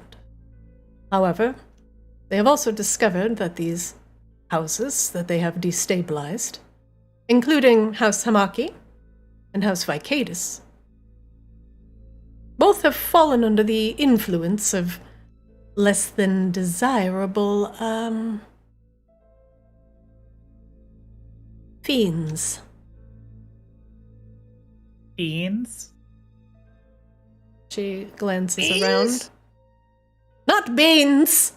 Fiends! Creatures more powerful than them that can confer them great powers at a cost. And it turns out the Vicadans were taking their more fair share of blood recently, and using that blood to fuel powerful magics. You all don't know anything about blood magic, do you? Yeah, I don't think so. C-Swab kind of like raises like his feather arm, like, I'm sorry, I'm kind of new here, so this is all news to me. But We do have a blood hag, though. C-Swab. I do know about the blood hag. You guys brought me up to speed on the blood hag. But yeah, no, my name is C-Swab. Hi, nice to meet you, sailor, former sailor. Oh, C-Swab, this is Lena Umbralis. Lena, this is C-Swab, our new friend. Hi. Hello. I'm Lena Umbralis, leader of House Umbralis. It's very nice to meet you. I am here to help. I just, I'm just sort of out of the loop here, but I do appreciate being here. I didn't mean to interrupt you. No, you're fine, C-Swab. Please don't assassinate C-Swab. We like C-Swab. Yeah. I would very much like to not be assassinated. I've noticed Tilly has come back into my purview. But she had no words. She just said that she got expelled high above the skies of Maginox. Do you know anything about that? I'm sorry, who's Tilly? That was Tugum's specter. That was Fart. Yeah, but Tugum literally never called her Tilly. Oh. Yeah, no, that's who that was. Oh, God. Oh, all she knows is that Tugum went for a walk in the mountains of Maginox. And then suddenly she was high above the skies in the clouds, but Tugum was nowhere to be seen. He tried controlling my brain and doing some really awful stuff. We kind of don't hang out with him anymore. I see. Well, Beatrice is here as well, and said you wanted to speak with me. So, let's discuss. Maginox is currently in a state of unrest, and no thanks to what you all have done. However, House Lunesti, House Umbralis, House Ravensblood, we're all committed to get Maginox functioning again. We don't want to lose our home and everything we've built. Those that seek to exploit and hurt others are gone. No small part to your efforts. I've prepared documents for you, official ones, that name you, Kozlo, as official proprietor of this den. You deserve it. And I, as a leader and representative of House Umbralis, want you and your friends to have a permanent home here. I think it's important for you as a strong and intelligent goblin to have a place in Maginox.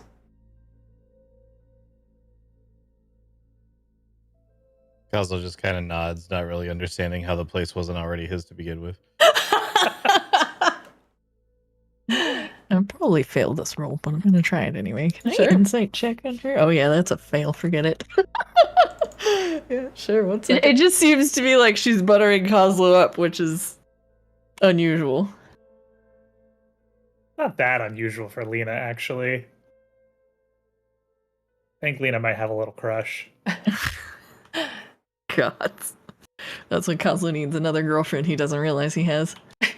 This has been a multi-part process, and we don't want Maginox to be a place where people come and get exploited. Not for their work, not for their minds, or pieces of their bodies. We want this to be a place of mirth and excitement, not of terror and fear. And I hope that by giving you this delightful deed, as I see the Vicadens and the Styxes are, well, they don't need it anymore. For you to have a permanent place in Maginox, and potentially a say in the council, as you have done such a good thing for House Umbralis. I would like to keep in contact with you. Make sure that Maginox stays in the right direction moving forward. But I need you and I to be on the same page moving forward. Are you with Maginox and progress for creatures of the night? Or are you against it? Kozlo just kind of Look at the looks rest of around. you. Yeah. He's like, so this is a very confusing question to Kozlo because he's just wanting to get paid. the whole Yeah. time. C-Swab's also confused because she doesn't want people to come here to be like exploited and like made to feel that way. And I'm like, that's exactly why sailors come here, is to feel that way. Like that's why we gamble, and that's why we.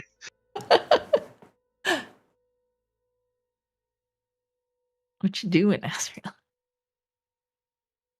Ezreal just narrows their eyes. Lena smiles.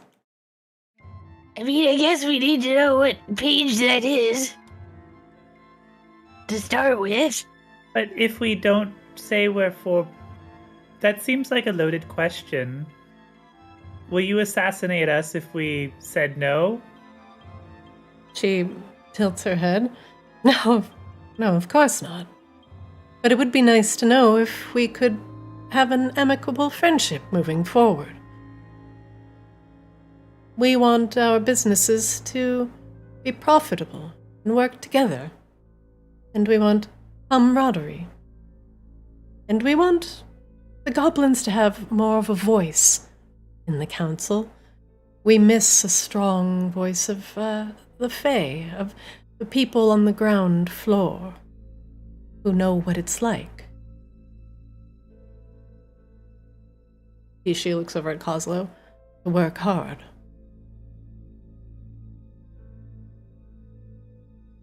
Sketchiest part of all of this is she's asking us, bunch of fucking assholes. Yeah. But she knows that we've done a lot, that we are actually a threat and powerful at this point. Have we? Have we done a lot? We have made a lot of friends. And Pokemon. We have collected a lot of Pokemon. You know what? That's true. We have so and many that ain't Pokemon.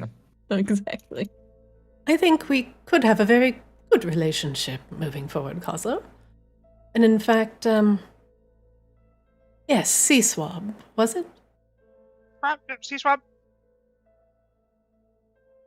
You have familiarity with boats in the docks. Surely your keen eye would understand the shipping manifests. It's kind of my thing, I guess. I mean, my thing is kind of like the weather, but also that thing, yeah. She gives you almost a knowing smile.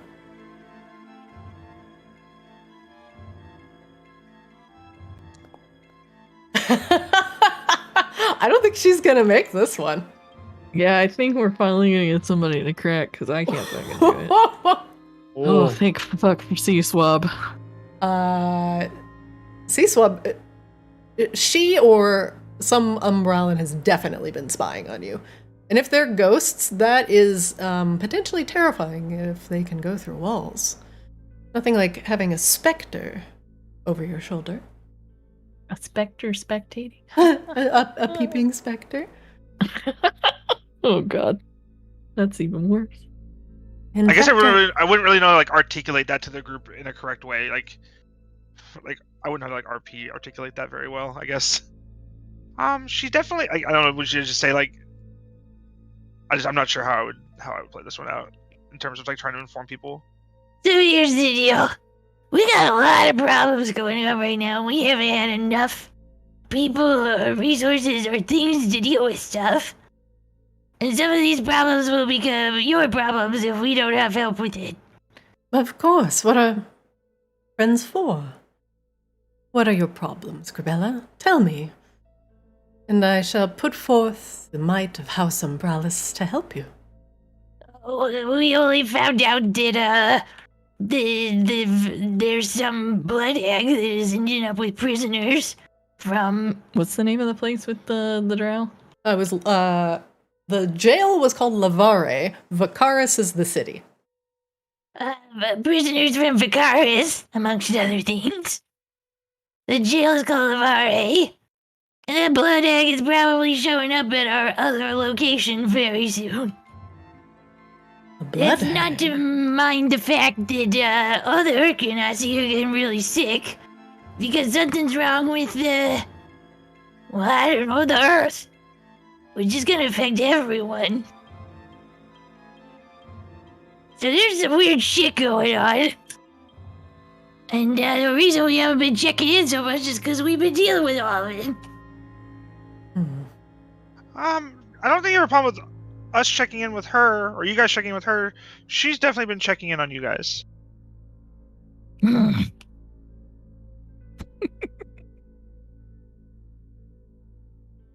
She looks at the assembled in turn. I knew what was going on down at the docks. And frankly, you did us all quite the favor. The remaining Hamaki guards had really no intention on rejoining the fold, and would have only proven a nuisance to the future prosperity of Maginox.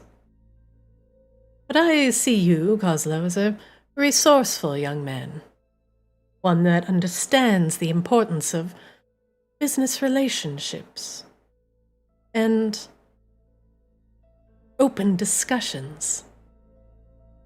I have people that can help you clear your debts. For good. Not this forgery stuff. I tried to tell him all we had to do was murder him. Oh, with some clients, even death does not let you escape the price of gold. Yeah, figuring out Kozlo's debts is pretty low on my priority list right now, if I'm honest. No offense, Kozlo. Did you know... That's pretty low on mine, too. Did you know... If you're saying it, you know, Ms. Umbrellas, that's a problem.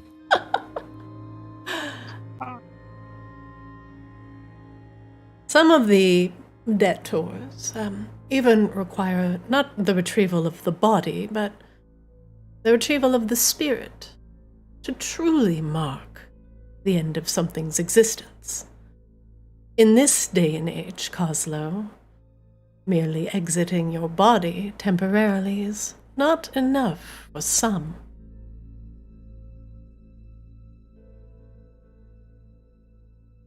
So about all the other problems that are way more important than Kozlo's debt. Well, Kozlo's debt will surely continue to bring a host of trouble to his door. Trouble that we could take care of. As for the With other assassins? thing, she shakes her head. No, maybe. You still haven't actually explained the assassins thing yet, so I'm just reminding you. I still don't know where you're getting this assassins things from. You walked Everybody says you guys murdered the other houses with assassins. Really cool, super awesome assassins. Yeah, we did hear that story from a couple different people. They specifically named Umbrellas. They're not assassins. They... I think I know who you're referencing. But no, they are not assassins. Mercenaries, perhaps. It's just a different way of saying assassins, but okay. They had a goal and an agenda, but I was not really involved in that. I had other things I needed to do. But I did help clear the way in House Hamaki for them to do their dirty work. My Umbrellas Knights did temporarily possess the bodies of their Hamaki guards and took them for a nice long walk in the nearby woods. Of course, it took them that long just to get back. Some of them may not have made it back, being out in the woods for so long without food or water in the biting cold. But I wouldn't call that assassination. That's Really? just What that's just would you call progress. He chuckles. An unfortunate circumstance.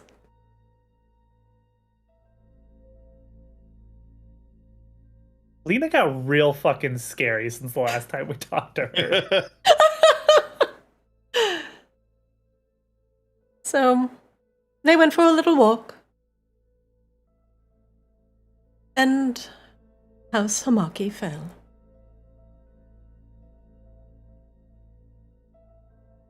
And the rest of the guards that the mercenaries spared, or that the my umbrellans walked away, came back to a lack of a house. Some of them leaving the city entirely, returning to the underground.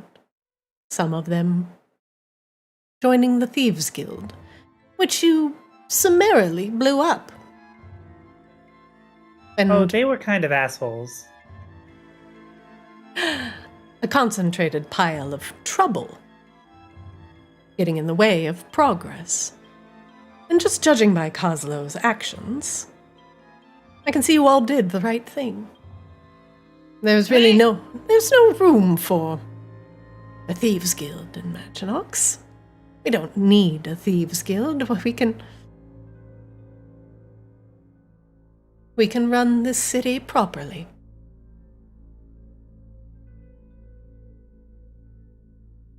And you're the only one with the gumption and the know-how to potentially get this done. And look at you, Kozlo. She gestures around you. Look at everything that you and your friends have already done. You've got friends aplenty wandering the streets of Maginox, all eager to do anything at your beck and call, she points at Grabella. You saved them from whatever this blood hag is, and that I would like to know more about, as we have had one foul dealing with blood magic, and I am not eager to deal with a second.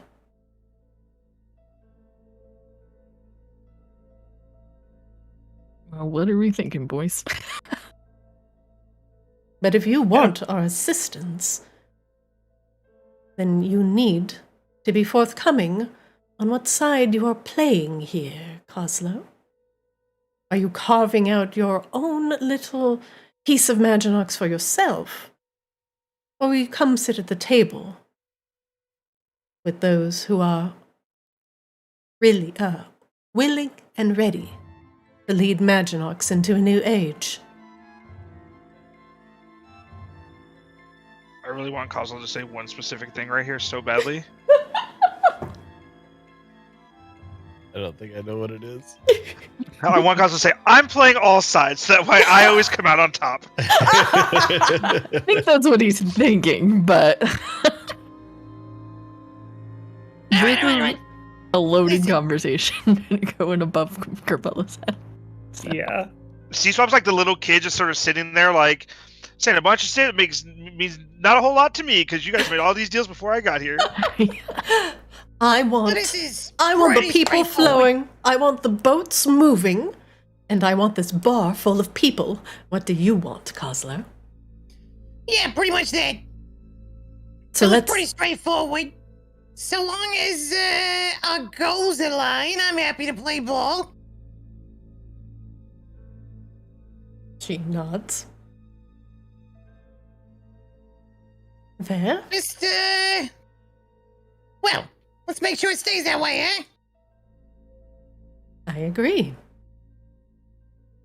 Then let's talk about another thing we have unresolved. What of the mirror? Where is Narcissa? Oh, yeah. Well, see, we got to Vicaris, and there was all of this weird oil stuff inhabiting all the earth elementals in there at war. And what's his name? The guy? Right? The guy who's in charge of Vicaris? Yes, the Regent Lord. Yeah, he wanted us to deal with his civil war before he would help us get the hammer back. And what did you discover of their civil war? That was the Blood Hag. And she's using some kind of... I think she reanimated dead dinosaur juice. and she's using that to infect all of the earth elementals. I think that's what we figured out. Actually, I gave Kozlo some dead dinosaur juice that was reanimated. Kozlo, do you still have that? Can you show Lena? I put it in my cannon. Oh, Yeah. that seems like a very safe thing to do. Right, okay. Dead dinosaur juice. What? Yeah, this is part of the stuff with the earth. You're not seeing, like, we've gone down a rabbit hole and we need...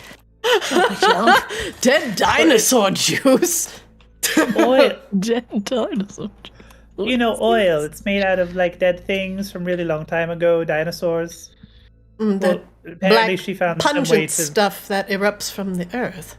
Yeah, but she found some way to bring it back to life. That's horrifying and disgusting. Yeah, and it's killed a lot of people, and it could kill a lot more if we don't figure that out. But then we found this whole blood hag situation with the prisoners from the Foundry. And Lena looks over at Eleanor, and they murmur to each other quietly. This is dinosaur juice. Could they possibly be reanimating something that is so old and buried with it? No, that's ridiculous. Blood magic. There's a whole well of the stuff we could show you. Actually, Yeah. Beatrice was there. Beatrice probably remembers it. Did you bring out Beatrice at all when you were in Labare? I Don't- vaguely remember I thought we did at one point. Wasn't there something about she couldn't come out to help while we were in like the school, something with the magic, or when we left the school to go kill the elementals, like something where she couldn't like come out for whatever reason? They couldn't come out when we went to fight Talus because there was stuff specifically warding against the ghosts. You're right there. Mhm. Okay, I wasn't sure if that applied to like the same other areas afterwards, like the school, and when we saved the main guy, and then when we went to the prison. I don't remember if we ever pulled Beatrice out inside the actual prison. Yeah, I don't remember. if I don't we remember did. you doing that either. So Beatrice, I don't Yeah. believe, has any information on that. Beatrice is dormant unless she is summoned otherwise. Well, she's not a very good spy then. Fuck. Well, she's even not get some supposed to be a spy. passive- I don't know about that. Not according to my insight check. Wow. She's an assassin. He's not You're wrong. right. Well, if the blood hag has found some way to take ancient blood and alter it to affect other things of the earth. Oh, sorry, Grabella, your mic is picking up. No, sorry about that. Okay. And Better? then we should work together on putting this blood hag to rest. What do you know about hags? Unfortunately, without having a strong fey presence at the table, the only thing I vaguely know about hags is that they tend to harbor some sort of grudge. Honestly, I don't know that much about her either. Lena sighs. If we only had the wisdom of the Fae on our council, we would not be in this predicament dealing with strange, eldritch magics. Well, I think that is something we can both agree on, is that this blood hag cannot be stood to continue to meddle in the affairs of both Maginox and Vicaris. Yeah. Maginox wants to have a good, functional relationship with Vicaris. And if you, as emissaries of Maginox, could put that blood hag to rest, we might be able to formally bring Vicaris finally back to the table.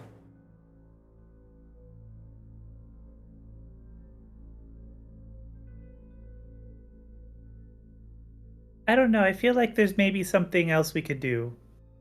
There's got to be some other side quest, right, guys?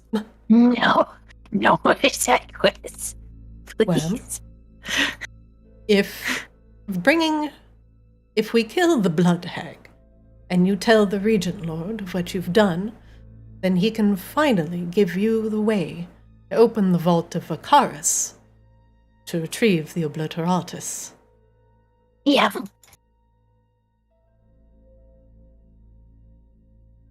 We do think she's headed back to, a certain location. Or might be there, actually. That is worrisome, but if you can get the drop on her... You said you had been to her lair, yes? She was holed up in Lavare. Yeah. A couple times. Well, then her lair is probably no longer safe for her. No, that part we have definitely taken care of. Making it not safe. Undoubtedly, she is going to make your lair just as a hostile environment as you made hers. Oh no, she's going to unionize our HR team.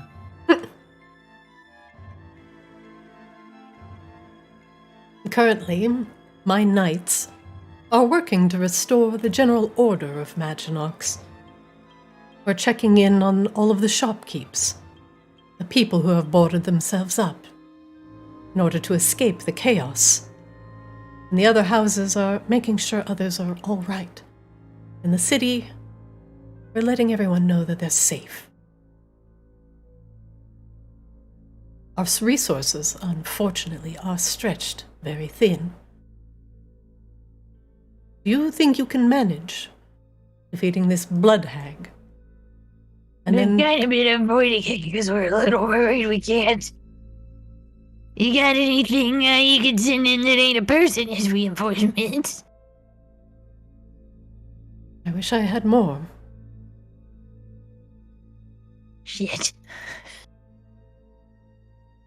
Do you have any fancy bombs or weapons or anything that you've looted after assassinating the other houses? Bombs and weapons. We've certainly taken some strange things from the houses, but we've noticed some of them are harnessing very dark magics, and we cannot give them freely without, well, potentially cursing the owner. A significant number of the blades from House Styx had souls forcefully impressed into them, giving them some sort of pseudo-sentience that will eventually rise up against the user. I don't know, I feel like a curse would be easier than some of the stuff we're dealing with at the moment, but I get what you mean. I, too, would like a few moments of sanity. That is something we are attempting to restore as others turn to fiends and devils for power, including the usage of blood magic. Lena shakes her head.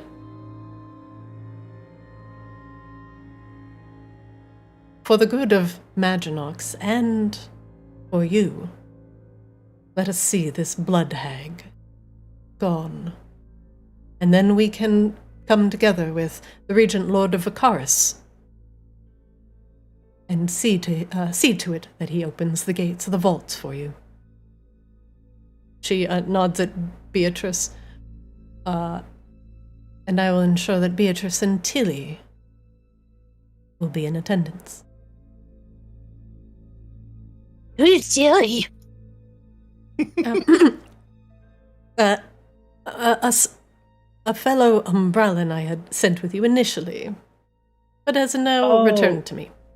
That's Fart, Grabella. Oh.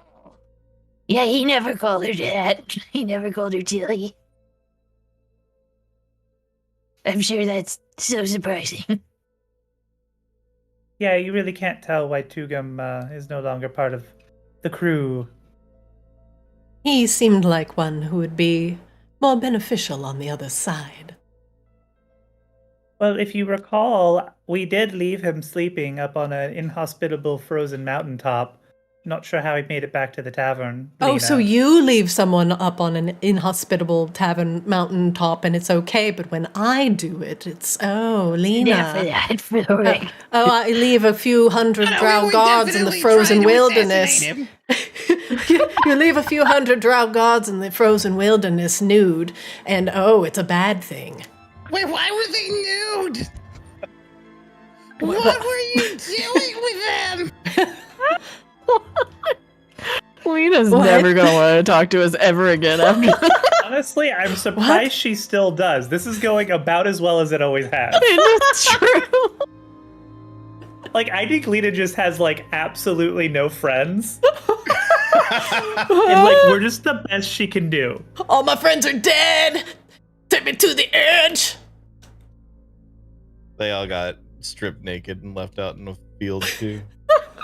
At least she'll have paperwork, Kozlo. Spectral paperwork. Again. Being as people keep asking you for paperwork. Now, she takes out a piece of paper. In the formal Maginox way of doing things, we'd like to keep everything on the up and up, including you as an official merchant of Maginox. And that means having a say in what happens in the local environment, paying your dues, but also receiving the perks of having, she gestures, guards at your beck and call, eager to protect your establishment. We want you to be a part of Maginox, Kozlo. Not against it. She wants to make you part of the machine we've been raging against, Kozlo. Rage against the machine? He That's does not about want machines to at all! She wants you to join the man. Seaswap kind of like, for the Seaswap kind of like man. stands up. Miss Umbralis, I may be new here, so forgive me if I'm maybe misinformed on some things, but I'm a little confused as to how you're able to offer all these things after we do stuff for you, but you can't offer any of those things to help us do what you want to do. And it seems like, in the short time I've been with this group, they seem to be more well known around Maginox for getting things done around here, and quote-unquote saving the city that I arrived in that was burning. They've done more to make it not burning than you have. And I don't mean to be disrespectful, but it just sort of seems like you're offering Kozlo what he already has for no help, but all the reward. I'm kind of with Seaswap on this. I could see that perspective from someone who is new to the current political climate, but from you, Grabella, that's surprising. Well, we need help with this thing, and we're going empty-handed when we said we're having a rough time with it. I think we are all having a rough time, and it is not like the Umbrellans are sitting on our laurels while you are hard at work. We are too tightly wound and stretched thin. We want to collaborate to make things less stressful for both of us, and not everything is working perfectly. But there are multiple sides to this story that you do not necessarily see. But that doesn't mean that what you are doing is not important. And our boots are on the ground as much as they can be for a specter. As much as yours. Our problems are different, but our goals are the same. Wait, what are the other perspectives that you mentioned that we're not seeing? Lena turns to Asriel. The other parties at work that were busy destabilizing the other houses are the assassins? The assassins are currently... Oh my gosh, she admitted!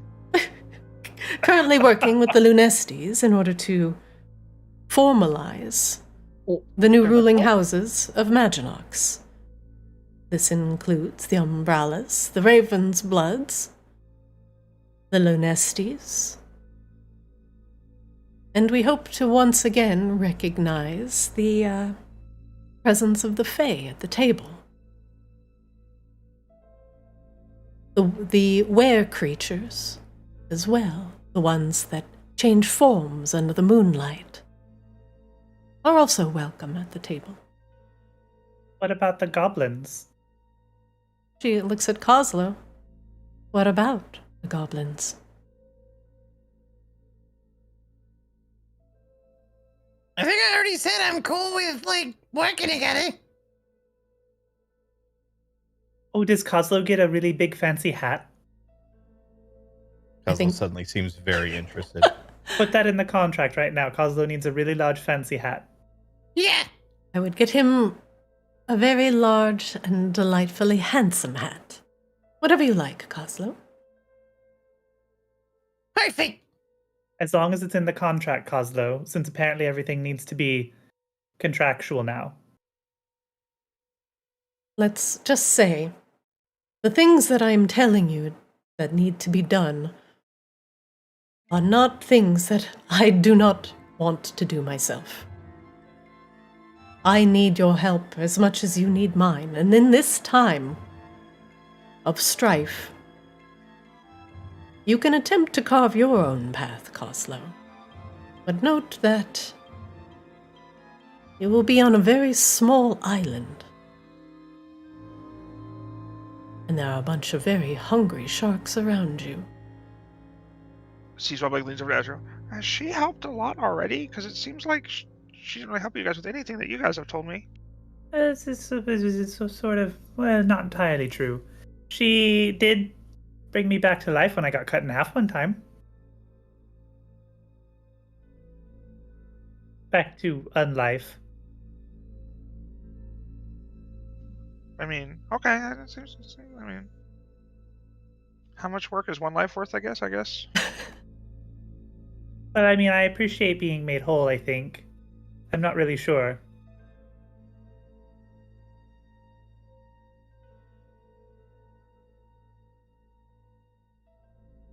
Lena looks at the assembled.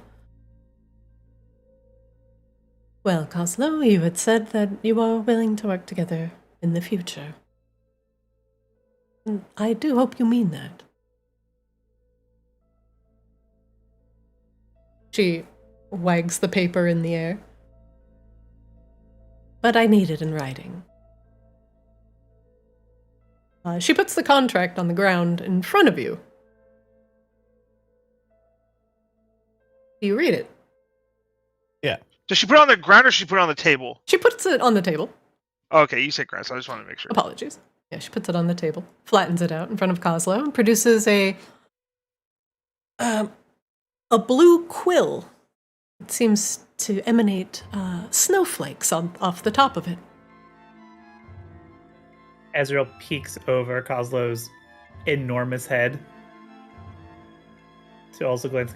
Kozlo, make sure you have make sure you get her to sign the hat addendum. Yeah. Kozlo, make sure you get a copy of this contract, by the way, too. Yeah. He'll just lose it. Kozlo, by entering this agreement, you agree that as a citizen, an official citizen of Maginox, then you and your business will be subject to the normal rules and regulations of the Maginox Council. And you, as a trusted advisor, would have a say on that council as well. And this business, and everything in it, would now be yours, Kozlo Greenfinger. She taps the contract, and yours alone. She looks at Grabella, Seaswab, and Azrael in turn. And then, Kozlo, you can decide if you would like to give your allies a cut of this. But it is your voice that we are looking for in Maginox. You have proven yourself to be resourceful, not just here, but in other places, well known and respected to the goblin people. And I think it would be good for us to have your name on the council. And this is what we can give you in return. Property that was once belonging to House Styx, Vicadus, etc., now belonging in the proper hands. One that will push forward to progress. And together, we'll get the docks moving again, get the goods flowing, the alcohol running, and the smiles coming into the city once again. You said smiles in kind of a weird way. She smiles awkwardly. Is it like it's like the Addams Family Values, like when Wednesday has to smile? Like, Yeah, it's very twitchy. Like it doesn't reach her eyes. It's too much teeth. who else is on this Maginarch's Council? Just out of curiosity. Well, you would be an advisor and discussing directly with me. But the official council, the ones that sit at the head of the table, would be Alara Lunesti herself, Catherine Ravensblood, myself. She tilts her head and thinks.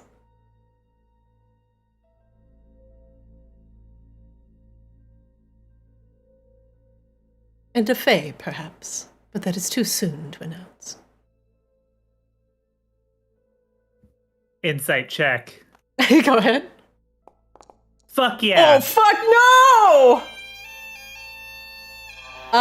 no! She is obviously holding out on the name of the fairy.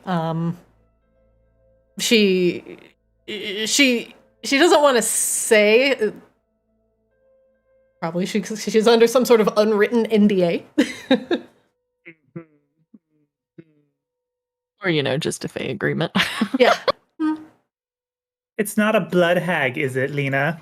No, of course not. That Is insight it check one will of tell your you. It's not. assassins? Potentially one of the liberators of the city may have a more permanent residence here. Well, I don't really care. We're assassins too, so it's fine. I never really cared about the assassins. You guys looked over the contract in any sort of... Yeah, can I like peer? Is there where I can like peer over and like read it over Kozlo's shoulder? Yeah, sure. I don't care. I don't care if I'm not discreet about it. I don't care if I'm not discreet about it. Like, I want to make sure. I don't feel like she's much use here, but like she's feeling something sketchy is going on. Kozlo will definitely read it. All right. I need all of you to make me perception checks, please. Oh Lord.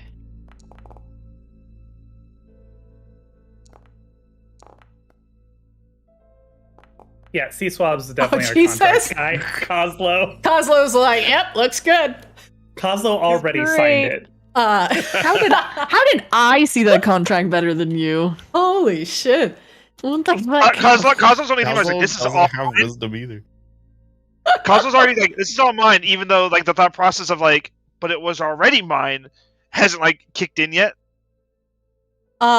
C-Swab, the contract has a ton of caveats that will relinquish Kozlo's property, essentially if he is not paying his dues and reporting to the council on the regular.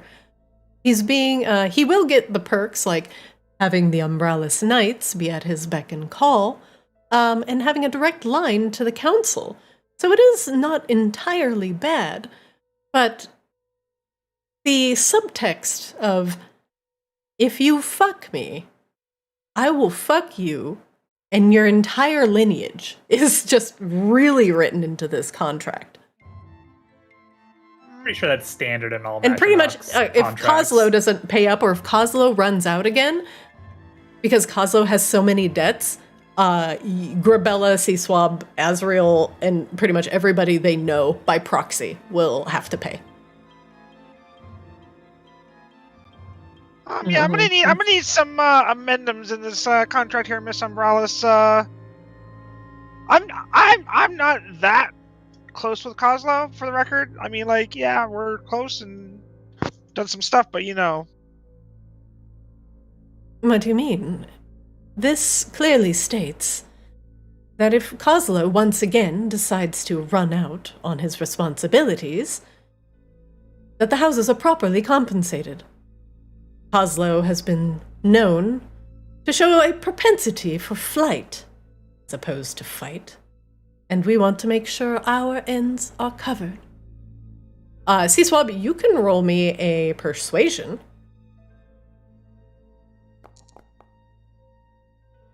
Great.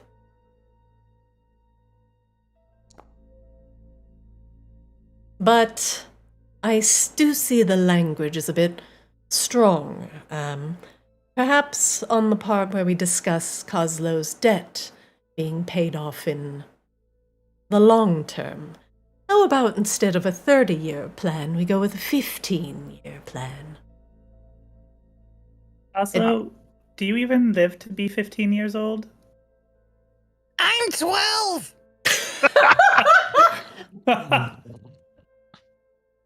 I don't even know if Kozlo can sign a contract like this. Does he even have a credit score? I'm going to need Grabella to sign this for you. No, please don't make me sign it. One of Azrael's 18 personalities should be old enough, right? That doesn't count. Or a lawyer. It has to be the face shown on your driver's license. Azrael's like, I mean, to be fair, like, Azrael's like maybe a year old, so... I don't think anybody here is eligible to sign. Listen, Kozlo, if you don't want to go with a 30-year plan on the umbrellas, perhaps we could do a very aggressive 5-year plan. And then we just do some very big favors to pay you off faster. And then you become, well, an official citizen of Maginox. Passport and all, sorry. That's cleared. Well, wait a minute. We're doing you a really big favor already by destroying Narcissa's skull. I say everything should just be in the clear after we destroy the skull. Yeah. Well, Also, I'm going to need some language in this contract that specifies that taxes and fees due to the council are waived in the event Maginox catches fire like it just did and nobody's coming to the city. I showed up a couple weeks ago and there was nothing. And if there's no people coming in because you guys aren't holding up your end, we don't have to pay taxes on that. I see your point. Yeah, you gotta owe us some back pay for all this cleanup if Like, you're what gonna... about the people that are paying right now for the protection of the council? Are you going to go collect on them? Because I don't think you should. If you are, kind of, I kind of feel like that money should come to us, honestly. I kind of feel like the contract is unenforceable as is due to the fact that you have now set the contract up to purposely fail. That's breach of contract. What, you cannot breach a contract that you haven't signed? Ask Wizards of the Coast. You already opted into the OGL. Good God. I love C-Swab as our contracts guy though. Like this is a great niche. No, that, this you is know what? this I is feel good. like let's go make some deals with some devils next, man. I feel good. I feel like he can handle this. It's fine. Make some Faustian bargains, y'all.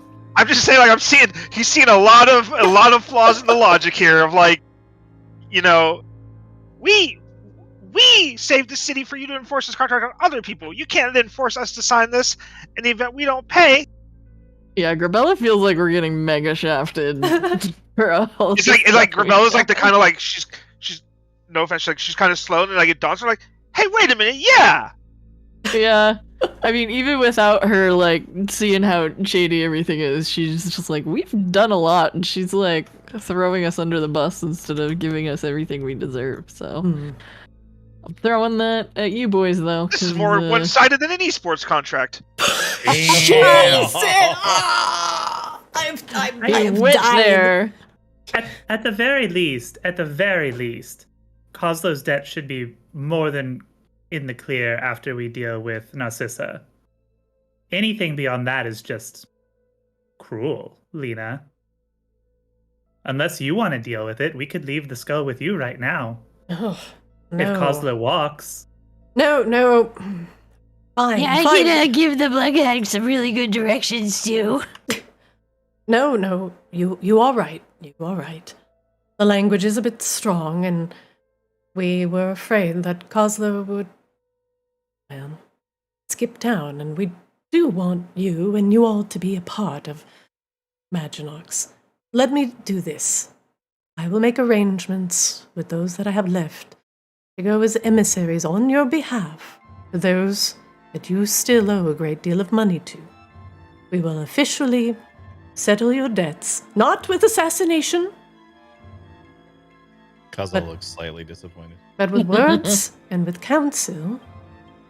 You destroy Narcissa's skull, and we will consider everything paid. This domicile, Kozlo's Den, will be yours, and we will welcome you in as an official citizen of Maginox. Well, that doesn't sound too bad now. After And a hat. after that, Well, yes, the hat You- is assumed. the hat once And the once hat, the skull yes. is destroyed. Okay, once the skull is destroyed, once the debts are paid, and once Kozlo gets his hat, only then will we sit down and negotiate in good faith over remaining terms. Yeah, because this also means that we'd have to stop doing shady shit. You realize that, right? I don't know. Was there any of that in the contract? No, you can accomplish your shit by any means necessary, shady or not. Okay. Fair And enough. also, like, it just means we need to, like, at worst, we need to not get caught. Essentially. They are gonna want the docks, though. That is something that's. Well, I don't know. It sounded like she wanted us to take care of the docks. It, Like, it Yeah, sounds manage like it. she wants us to do something we were already about to do anyway and wants to take Yeah. credit for it. Yeah, Yes, it is more of the latter. classic feudal structure here. We were already happy producing third-party content. Now they want fucking royalties. With a wave of her hand over the paper, it goes aloft, and she twirls it in the air slightly, gesturing with her finger, and the text changes as she whispers words, the quill writing itself on the contract, erasing parts of it, and rewriting them, so that the terms are much more favorable. The Umbrellans will take care of Kozlo's remaining debt, and Kozlo will receive not just his den, but the ethereal equivalent, as he will be working with Lena on the physical and the ethereal side. So he will essentially own two buildings in two separate realities. Well, I guess two separate planes. The ghostly version that is layered on top of this one. Accessing it is another question. That's not listed in the contract.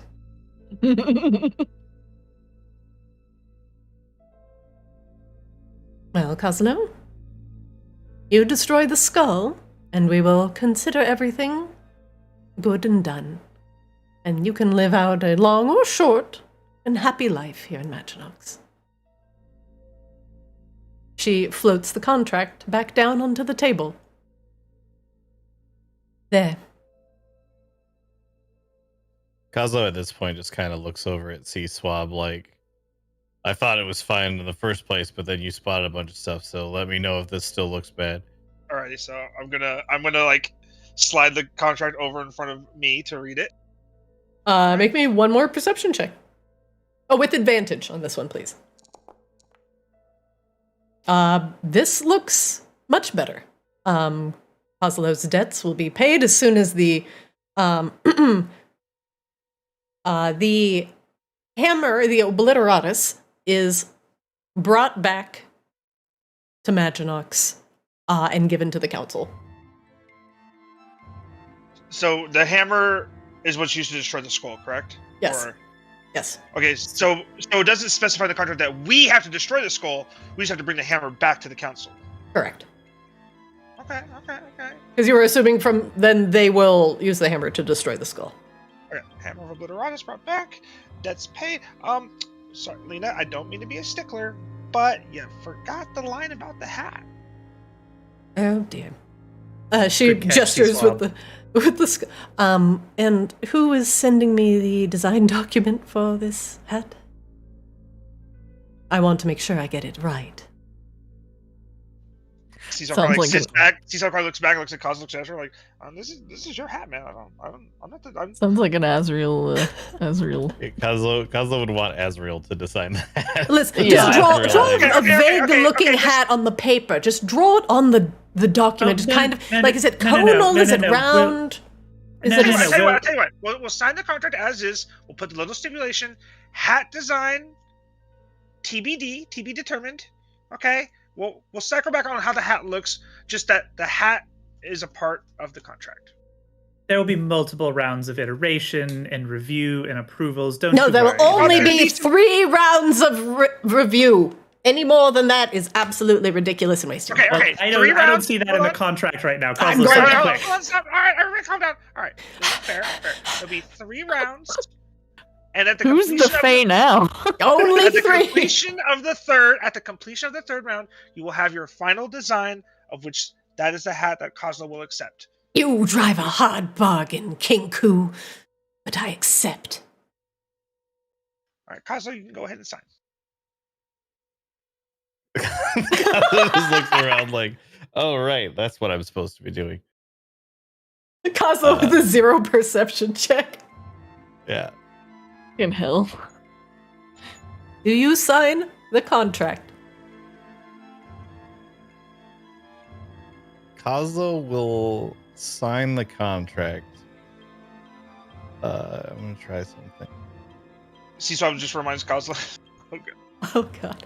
Okay, Kozlo will sign the contract, and as he's signing it, he will very slightly misspell his own name.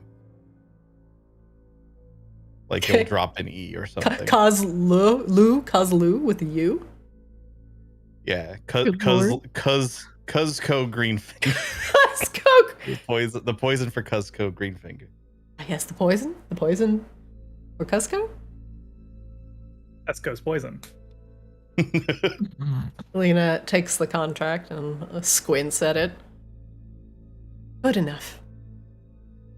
She rolls it up and places it in her robes. Miss Lane, I'm gonna need a copy of that contract, by the way, please. She takes it out of her robes and divides it into 2 in midair, floating over a single ghostly document that firms up into a physical piece of paper that floats onto your lap. And then I'm just gonna double check it real quick for it being exactly what was signed. Looks good. A perfect copy. All right, no, we're okay. Now we're all done here.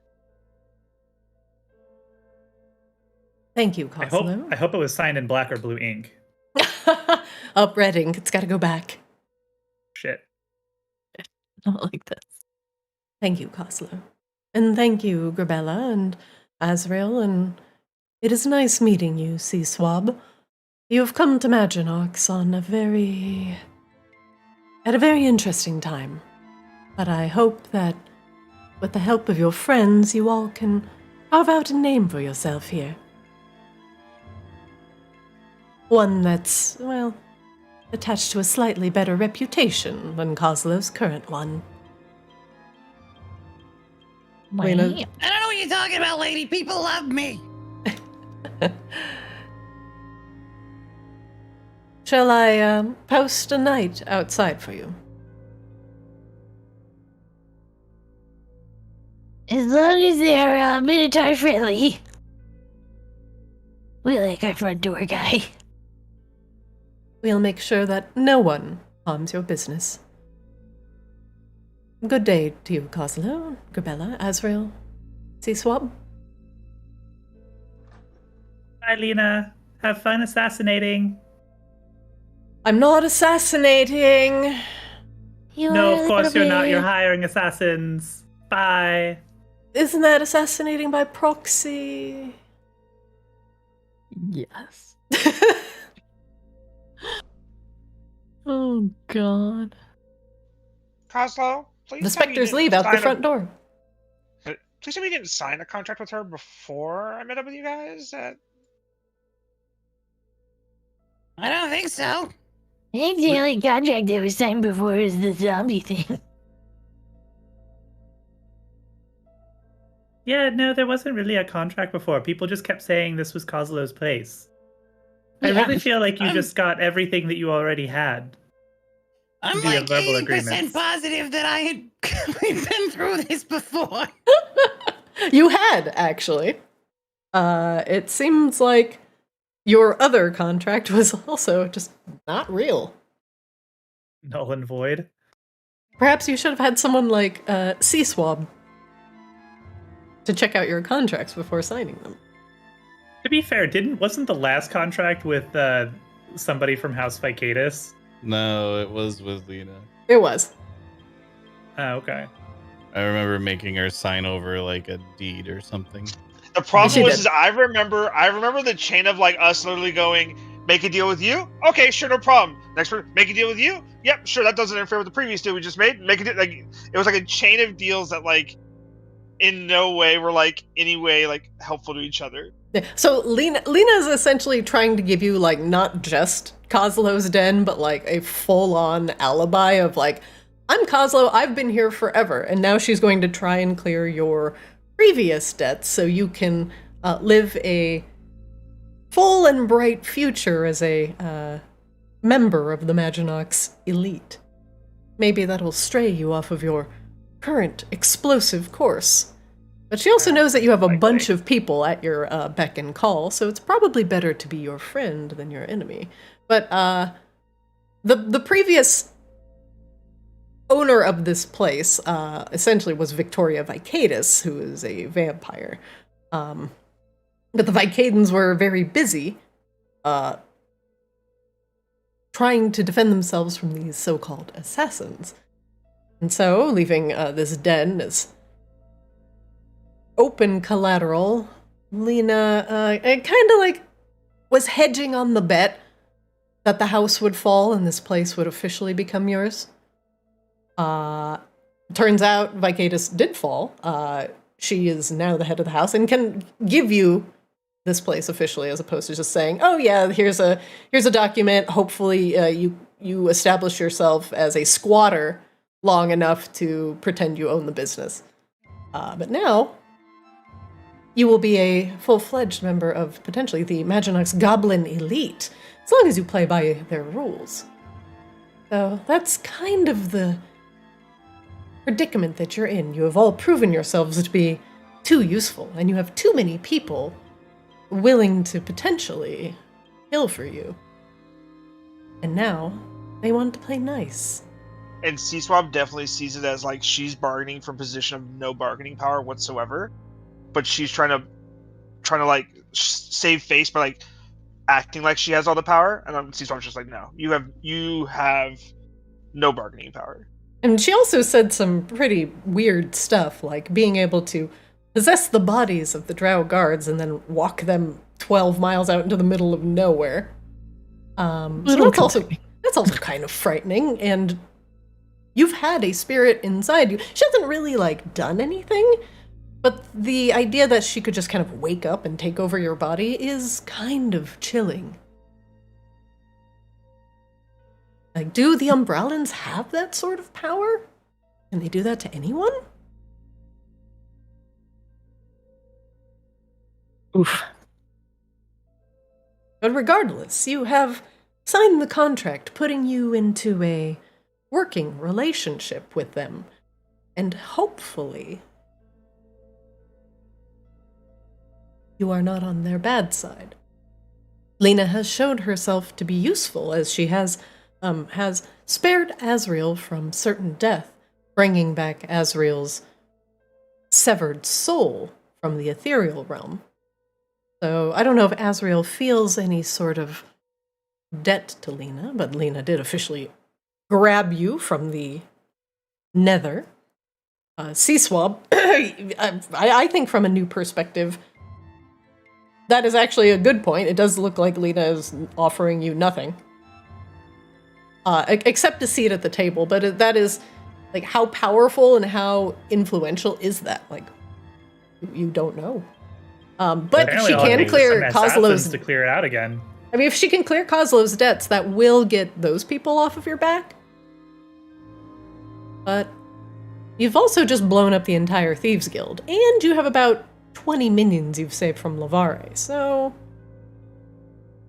Yeah, We this are is owning Eastbob more- also now. sees it as like when he arrived, Maginox was like on fire and like like basically a shithole, and like because of this group, it's like swung back the opposite direction of being like almost back to like normal. I find it hilarious. See, Swab thinks it's because of this group.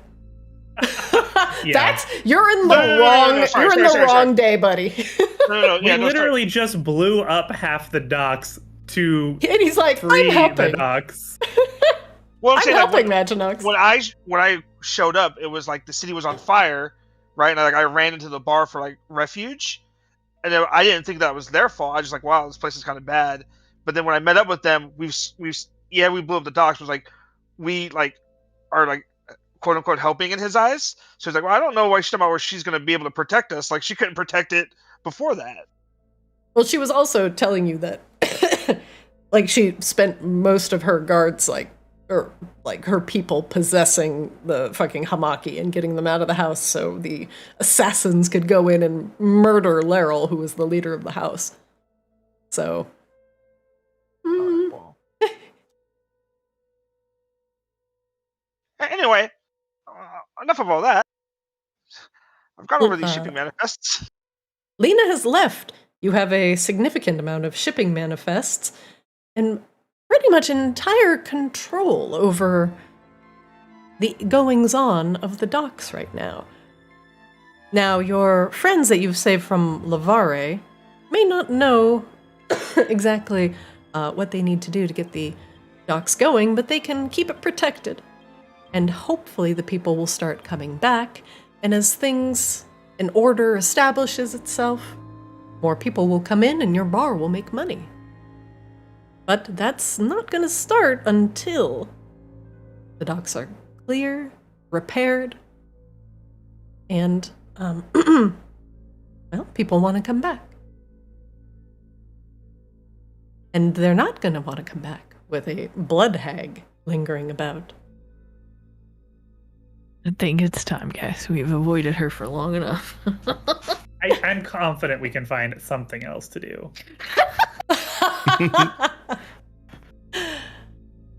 So, I want to check on my kobolds.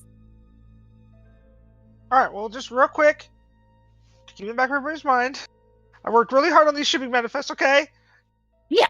Do you think, C-Swab? I've identified 3 ships, 2 of which I happen to know the captains. Not very well, but I know them enough. Alright? First, this one, I wouldn't say is the most important, but it's fairly important.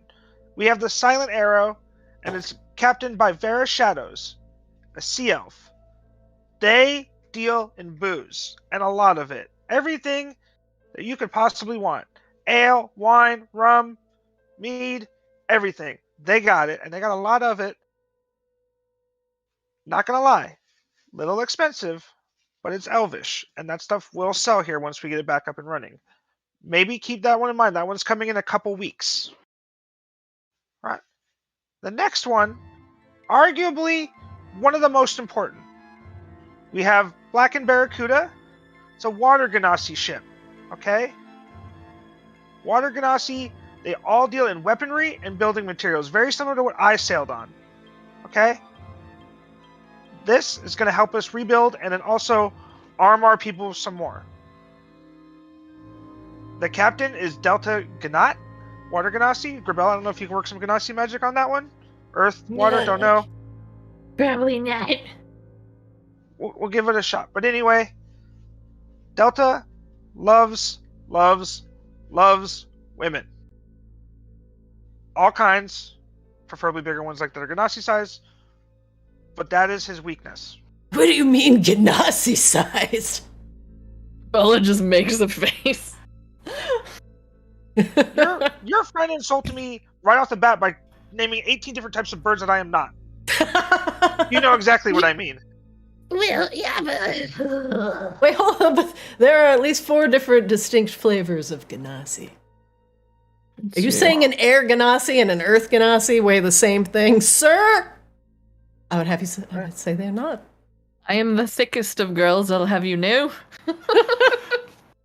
Pretty sure I saw some water Ganassi that you guys saved from the Blood Hag back in the den. I don't know what their deal is. I'm the new guy, but I'm just saying. If we want deals, we gotta be reasonable for the first trip back. Once we establish the connection, then we start forging the numbers, we start ripping them off, we start getting the better deals, okay? Yeah. This is a process. Let's write this down and get it to Grana. How to crime. Crime for dummies. Oh, what was the name of the first ship? Seesaw, was it Arrow? Silent Arrow? Silent I Arrow. can send Okay. I wrote it all in my journal. Thank you. Okay, perfect. Wonderful. DM also taking notes in DM. I don't know channel. if you can see what's in my journal. I can. I love when people write in their journals. Because every time I open the journal and I look, if there's something in there, I'm like, I will say I didn't know that there was a save comrade is button. my lore. It's our lore now. I didn't know there was a save button, so I would write stuff and I'd go back and it'd be gone. I'm like, what happened to stuff I just wrote? Oh, yeah, you do have to save. I didn't realize that at first. Okay. Rip. Right, the third one? Alrighty, the third one, I know this person very, very well, okay? This is the Wave Mother's Favor, captained by Almus Antiseth. This is a Triton ship. This guy is a very good person. Very honorable, very fair. But he has one major vice that we can exploit here specifically. He loves to gamble. Looks over at Kozlo.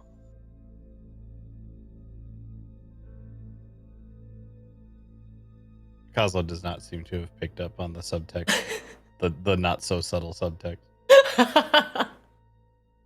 He's a gambler. Okay? Make sure these tables are up and running with some people. We can get him. The Way Mother's Favor deals in all sorts of logistical goods as well as, Kozlo, magical items. Ugh. Ammunition, cannons, stuff to sail, ropes, iron rods, anything on consignment that somebody wanted transported. Kozlo, make me a history check.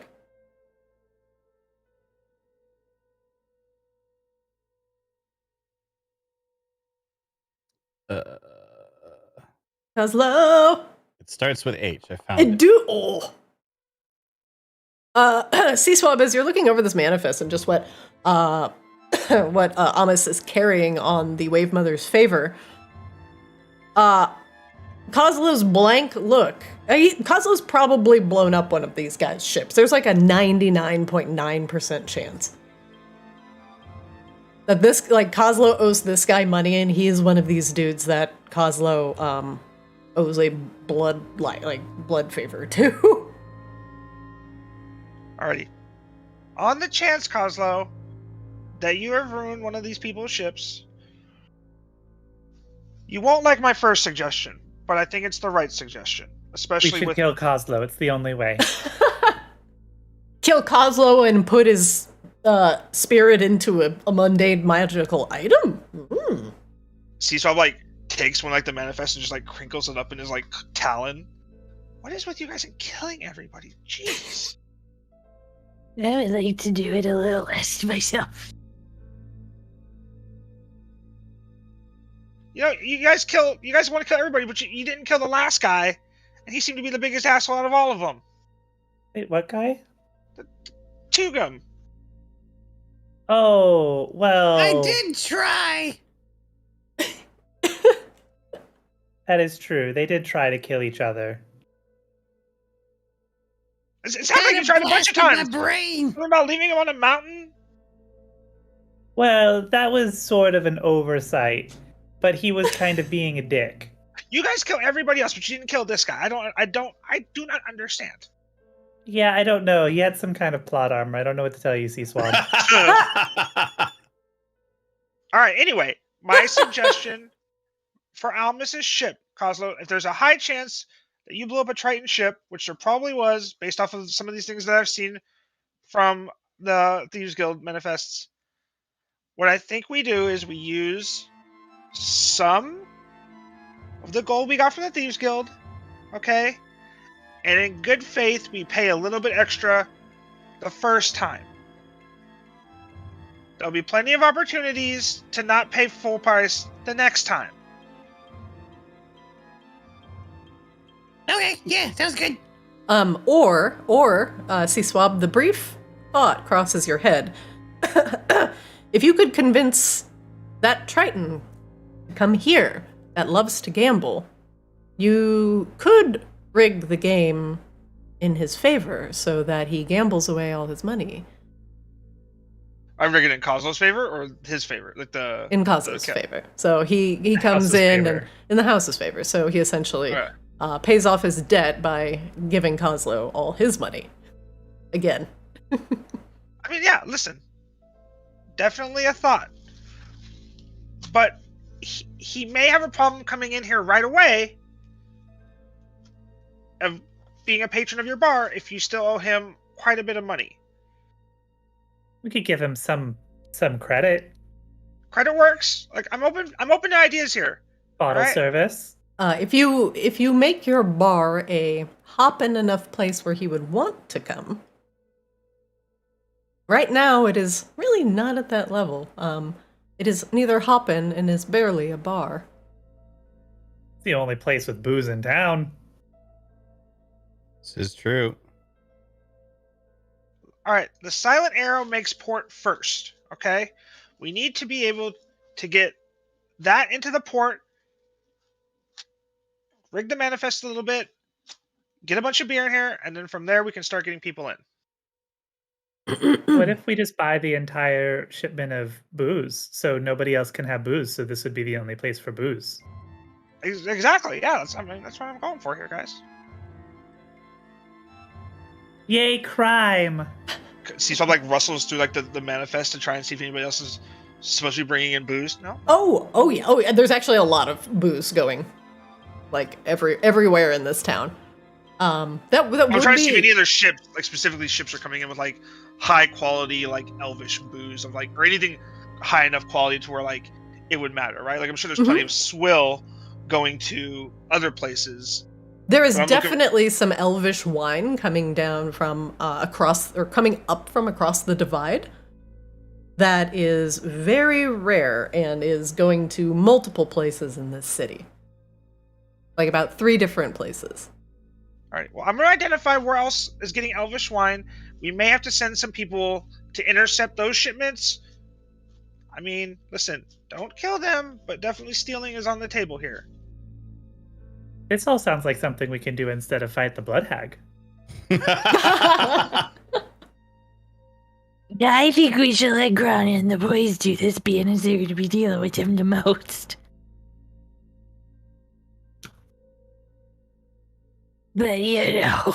Listen, the only 3 I've identified that we personally need to be a part of are these 3. The rest of these Grana and all of Kozlo's people can handle or should be able to handle.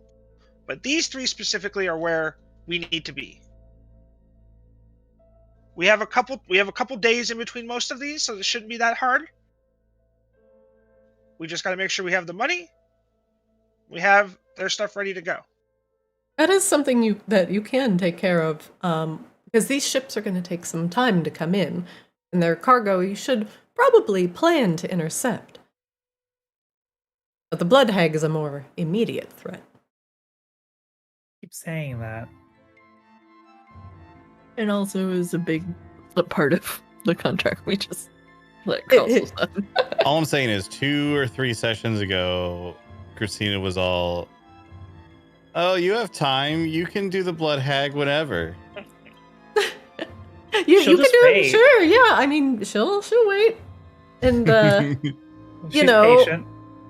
There was that slight mention of you having a magical cauldron that sits on a ley line, and that your cave is on a ley line, but her den is also on a ley line. That's such a weird coincidence. Man, it'd probably suck to just have her there for too long. Look, this group This is is- not great with consequences. If these kids could read, they would be very upset, Christina. The kobolds outside. Mommy, I'm cold. I will say, whatever decision is made, Gerbella is going back to her lair after this. So you'll there's, either like, coming with her or not. I could be wrong here. Wasn't there like a path built from the lair to Kozlo's den by like the kobolds? Yeah, it's in the treasury room. That's how we got here, I think. Yep. Well, I mean, we just walked in the front door. Yeah, last time, but yeah. it goes Oh, you're under right, you're right. Maginox. And then hits those tunnels of Icarus and then back up into your caves. The kobolds have made it wider for you for like medium-sized creatures to go through.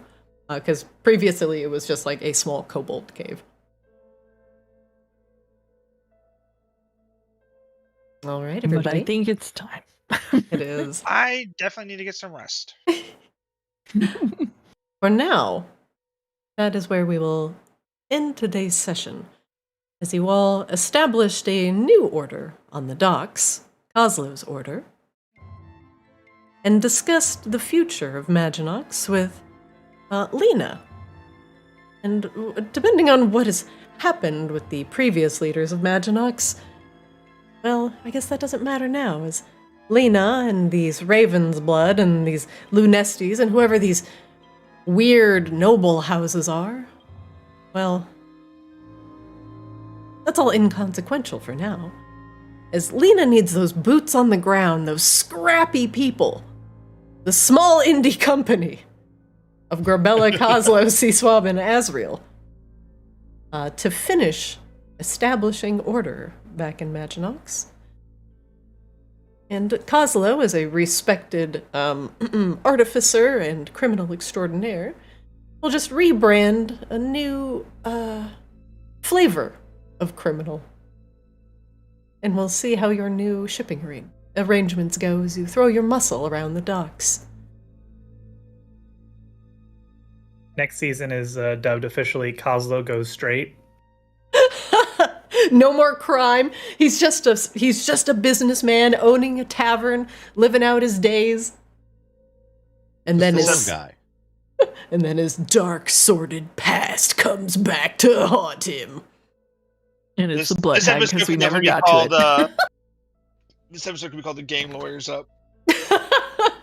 It's a good thing that you actually looked at the contract, because Lena was very, very not wanting to have anything to do with Kozlo's previous debts. The next person that Lena like haunts and like walks out into the fucking middle of nowhere is gonna be C-Swab for ruining her contract. Probably. Just walks you out into the top of a mountain. I peak. hated Tugum because he talked too much, but it was fine.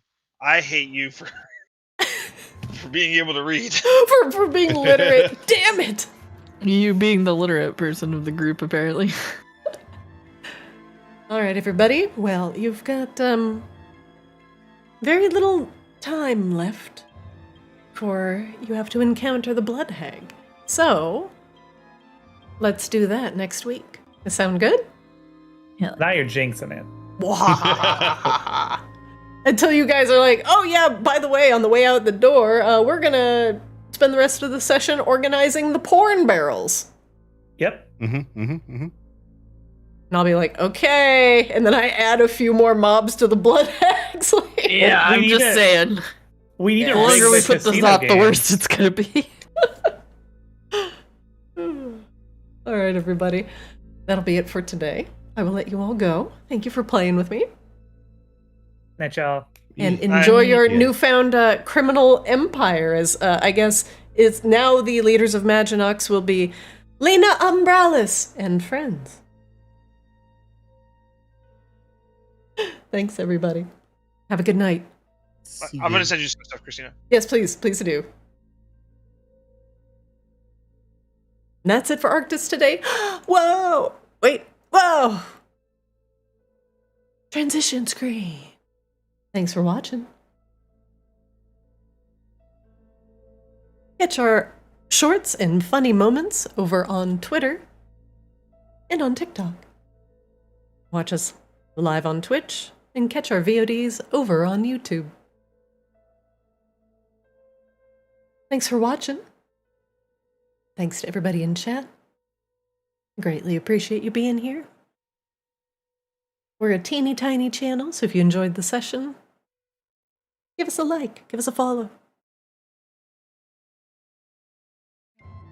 And we can make more content. I'm Zarina, I'm your DM. Thanks for joining, and I'll see you next time.